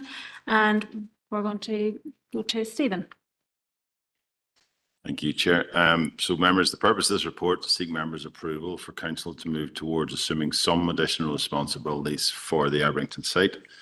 Members will be well aware of the background that when TEO took over the management of the site, not only did they want to develop it, their stated aim was that they would love to transfer the site to council. Members, whilst not in disagreement with TEO, we're very, very clear, and we've been clear on a number of occasions that that can be at no cost to ratepayers. Previous attempt was made to quantify what the running costs of Ebrington would be and to work out how this would transfer to council at no cost. This proved to be very difficult and challenging given the number of developments that still had to be carried out, the number of leases that still had to be entered into, etc. on the site. At that stage, TEO decided just to continue to develop the site and to look at alternative arrangements in the future. There was an issue then, obviously, in the summer of 2023 in relation to events, and there was a number of motions that were passed by council at that stage. Subsequently, officers were tasked to re-engage with the Executive Office, in particular about the organisation of large-scale licensed events on Ebrington Square.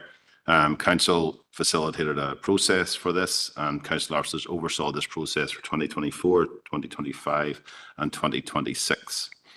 Therefore, this has now settled down, and there's been a number of successful events on the site. In recent months, TEO reiterated their desire to transfer the site to council, and council officers had a meeting with TEO officials to discuss what this might look like. The key issues for members' consideration, obviously the long-term ambition for TEO remains a complete handover of Ebrington to council. Council equally remains that we're willing to discuss this, but at no cost to ratepayers.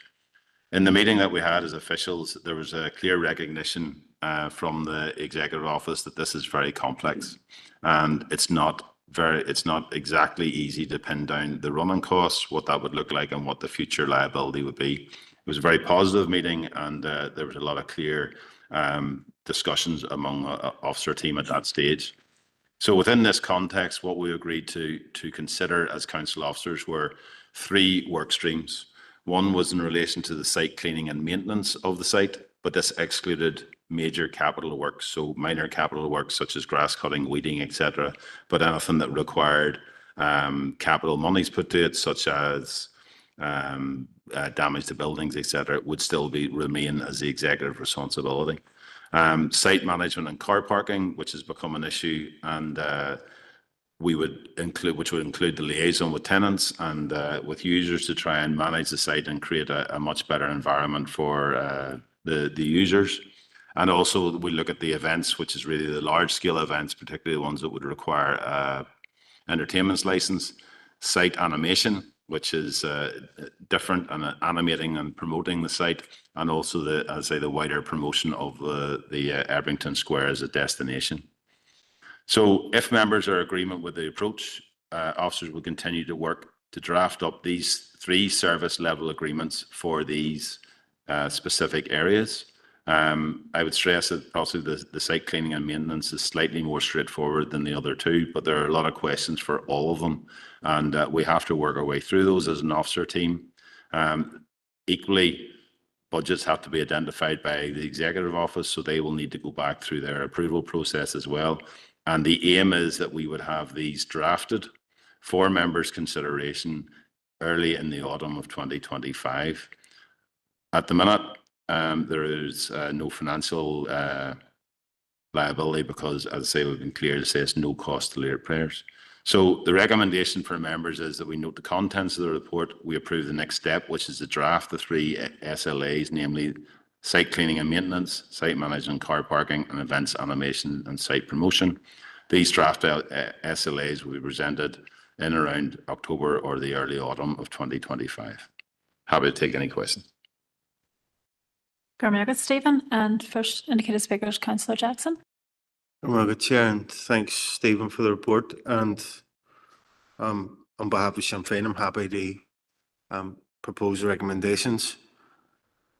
I know the saga around Edmonton has been long running, and I know the views of this council have been well aired in relation to the direction of travel and the requirement for council to have more of a responsibility and more of a say.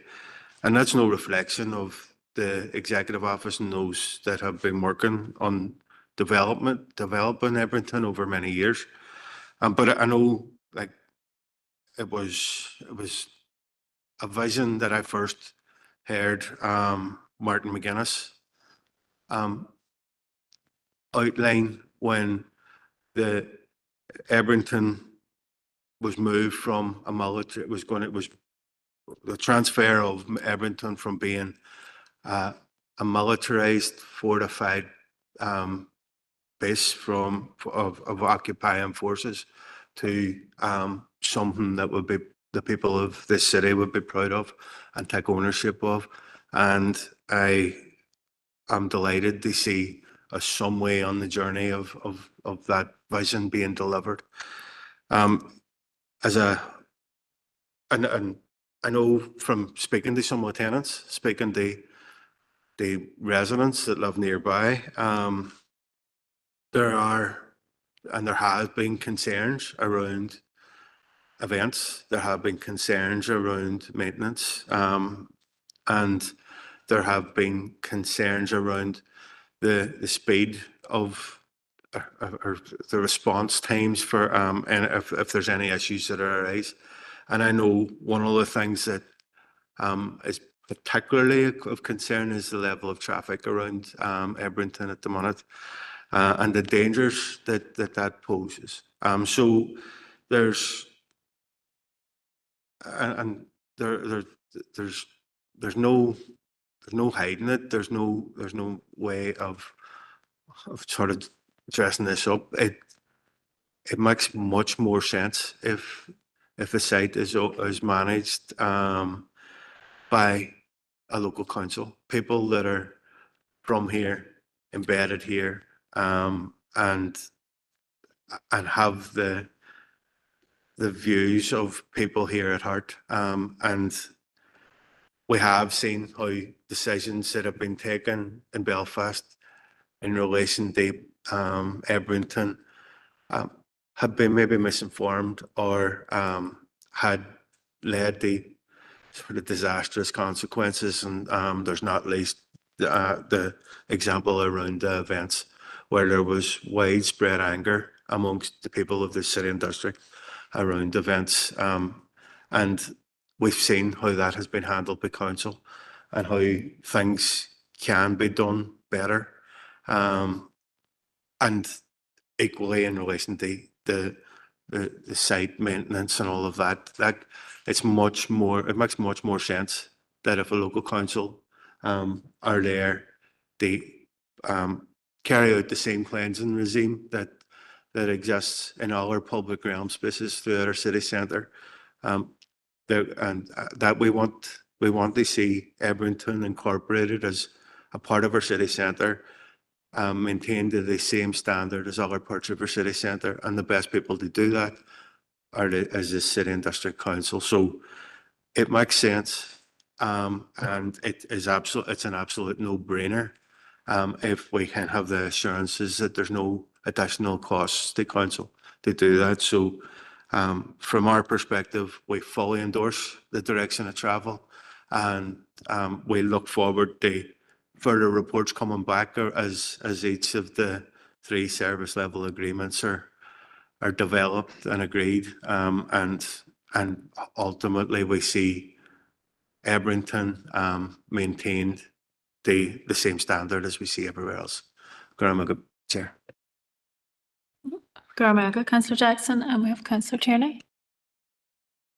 Thank you, Chair, and thank you to Stephen for the report. I listened very attentively to Councillor Jackson, and I don't think there's much that I can argue with in relation to the direction of travel. So I'm happy to second the recommendation that we proceed with the development of the 3 SLAs. But I would point out that we proceed possibly with caution, given the complexities around the site. I think in the paper, 3.2 is probably the most important point in it, and that the council position remains that it's willing to discuss the possible transfer of the site within the context of a zero cost to repairs. That has to be fulfilled and carried out. There are, Councillor Jackson touched on the level of traffic in and around the site, and that causes us some alarm as well. There are a number of things in terms of how we deliver, how we manage this is going to be key to the future of the site, in my view. I think it's right that the City and District Council should be managing the site. I look forward to the day where we have control of the site, but I think we need to step those things out very carefully. For example, currently at the moment, one of the SLAs is looking at the cleaning and maintenance of the site. Currently, that is done by a private company. Are we suggesting that as part of this SLA, that will be brought in-house within council? And then if that's the case, how do we work out the cost to council? For example, are we working off the benefit that the Executive Office may say, we believe that this is going to cost X, or our council going to say this has cost Y and this is what we need to get back? Those sort of conversations are some of the things that we would like to continue on and have discussions with officers in the development of the SLAs to understand that slightly better. The car parking over there, there are a lot of people who will park their car at Edmonton and walk into the city centre. And that happens everywhere, but council, beside other hotels in the city centre, have paying car parking facilities. Is this going to become a paid car parking facility? How is that going to be rolled out? How is that going to be managed? So there are a number of things that we are concerned about. I don't think are impossible to overcome, but there are things that we are slightly concerned about. But in the overall picture, we do want to have and see the City and District Council having a bigger say currently than what it has on what happens in Edmonton, and having taken over the site at a point. But I think this stage process is probably the best for us as a council, but for ratepayers outside as well, where it shows that we are trying to build that confidence and build that relationship for the overall takeover of the site. There's then, when you're looking at some of the event sagas that we've had in recent years, causes another difficulty as well. So I suppose in going forward, we're happy with the approach. We would request, Chair, through you, meetings with officers in the run-up to this and the development of the SLAs. But we're happy to proceed at this stage to see how far this conversation can go. Thank you. Councillor Tierney, and online we have Alderman Cook. Thanks, Chair, for letting me in. Everton Square has been a hot topic for quite some time and for many different reasons. And as much as I would like to see our council be in control of Everton Square, I think that there's still more discussions that need to be had to see what this would fully look like for us. So I look forward to seeing a further paper being brought back with the draft SLAs at this stage. Thank you. Alderman Cook, and I'm just going to bring in John. Are you coming in now on this? I'm happy that Stephen comes in initially and then just come in. If I could just come back, Councillor Tierney's couple of specific points. I mean, when I said that in relation to the cleaning and maintenance, I mean, these discussions have been very positive.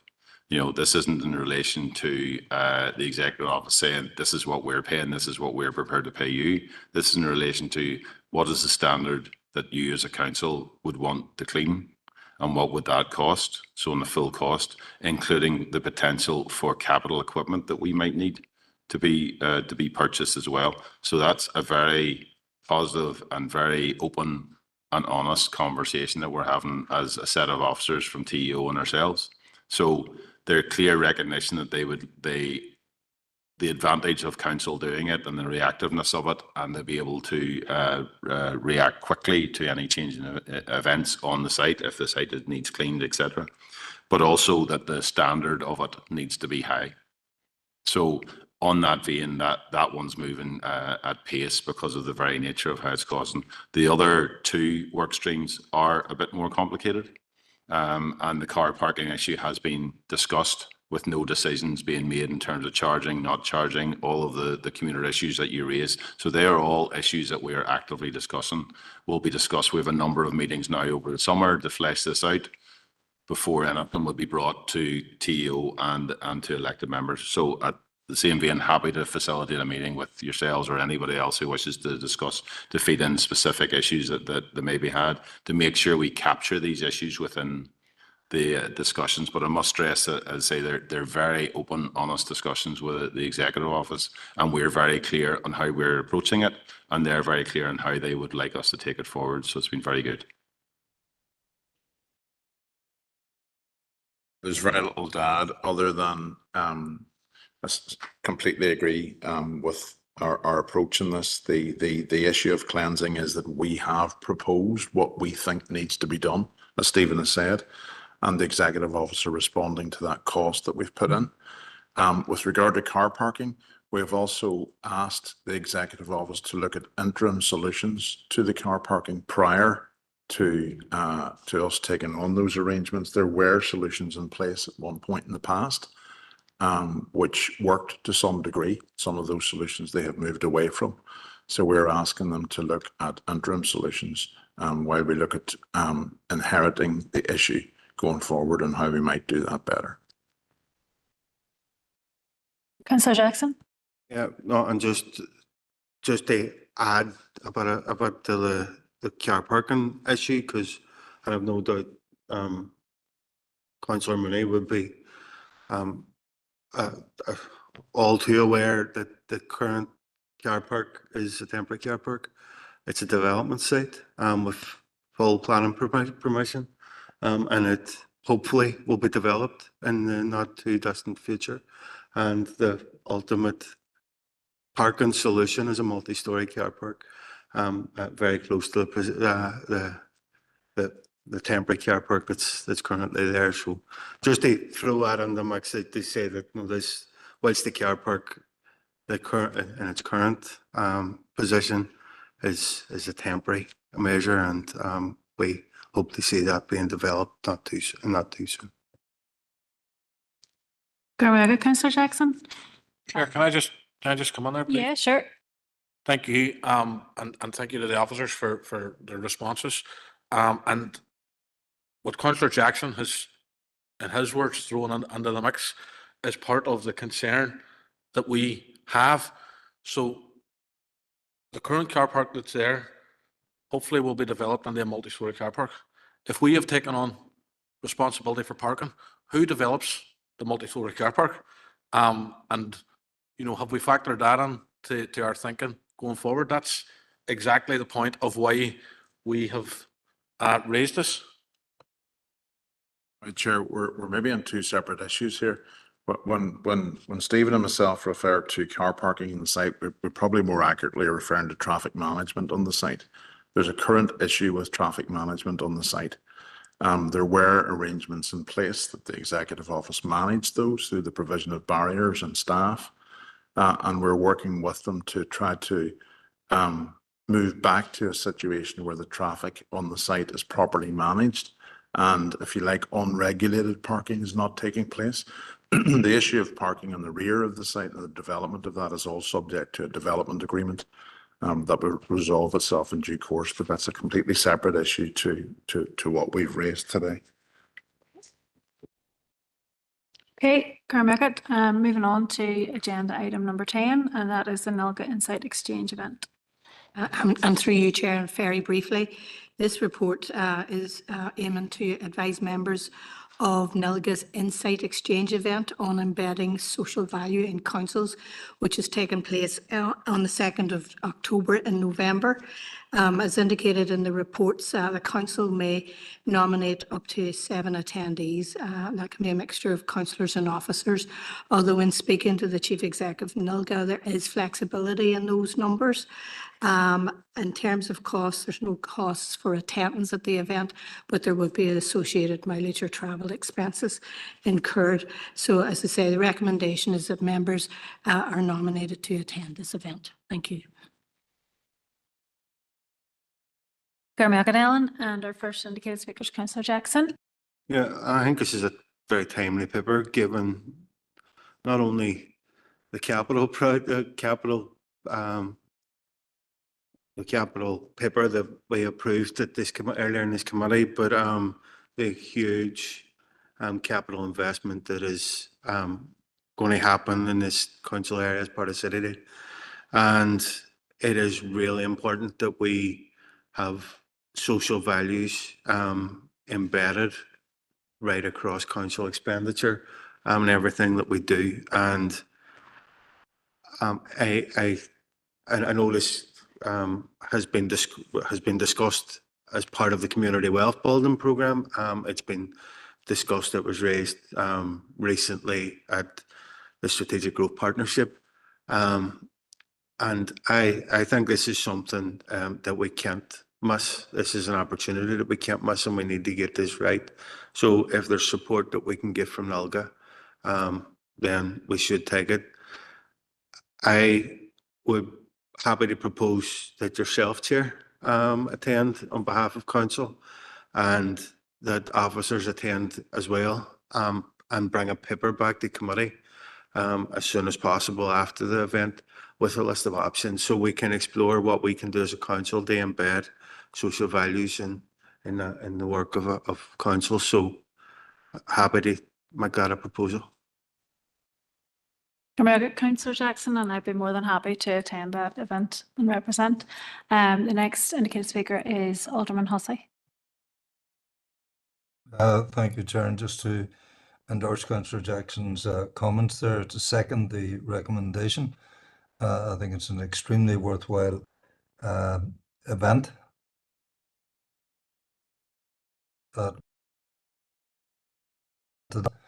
To social value. I mean, we've talked about social clauses and various aspects of all of our council business, so the inclusion of social values is extremely important. And I presume that other councillors can be nominated later directly to Ellen going forward. Thank you, Chair.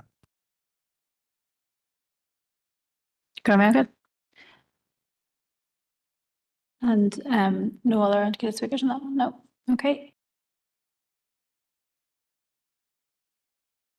Okay, so the next couple of items are open for information. If we go on to the Corlew agenda item number 11, or the 12 or 13, does anybody want to speak on those? Or 14? Okay, that's us then. It's the end of the meeting. Sorry, Right, Chair. Slan. Sorry, Chair. Agenda item 12.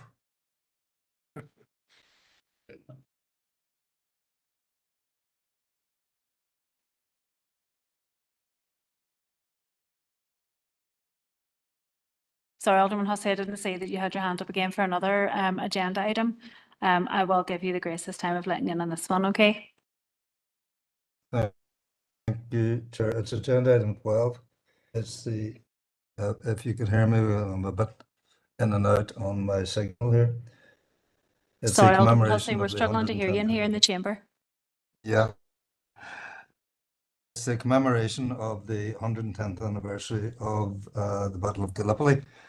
And it's quite potent that it's actually coming before Council on the 1st of July, the commemoration of the start of the Battle of the Somme, which lasted 141 days and involved the death of close to 4,000 Irish soldiers from across the island.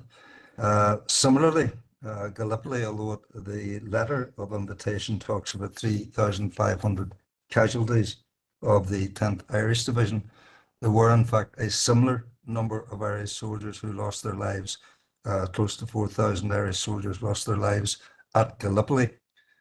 Many people associate the Anzacs, that's the Australian and New Zealand forces, with Gallipoli, but Irish soldiers laid down their lives at Gallipoli as well.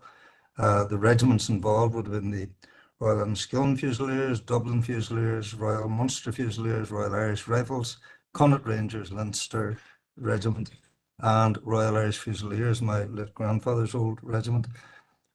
All of those laid down their lives. They were completely across our community on the island of Ireland. And I believe that council should seek to be represented at that particular event. How it's represented, I'm not sure, but I think it's extremely appropriate that council would be represented at the 110th anniversary of Gallipoli, and I would so propose. Thank you, Chair. Alderman Hussey.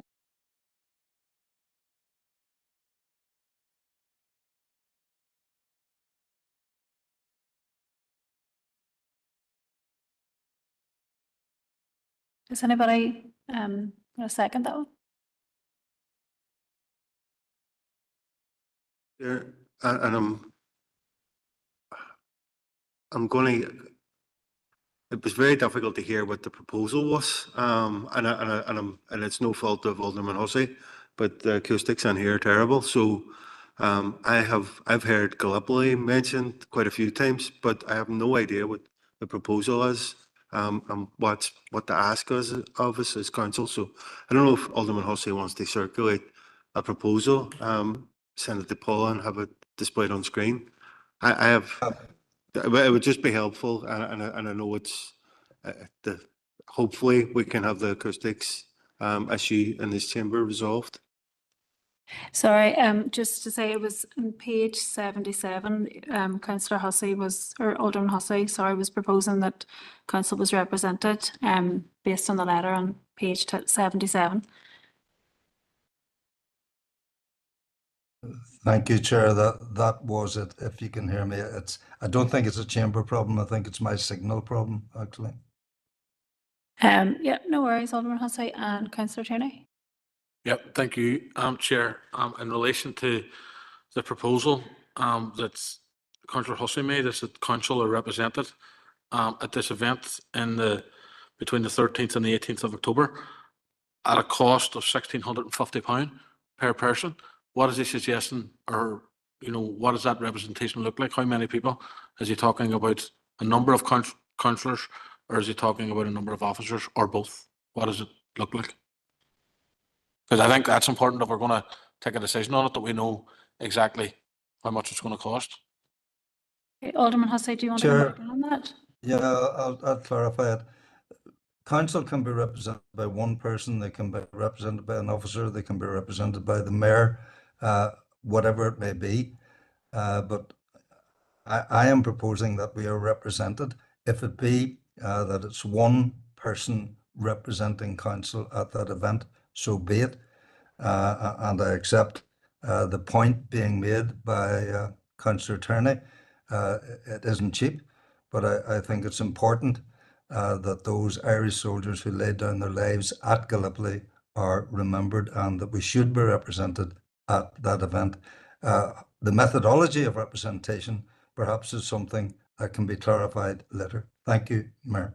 Or sorry, Chair.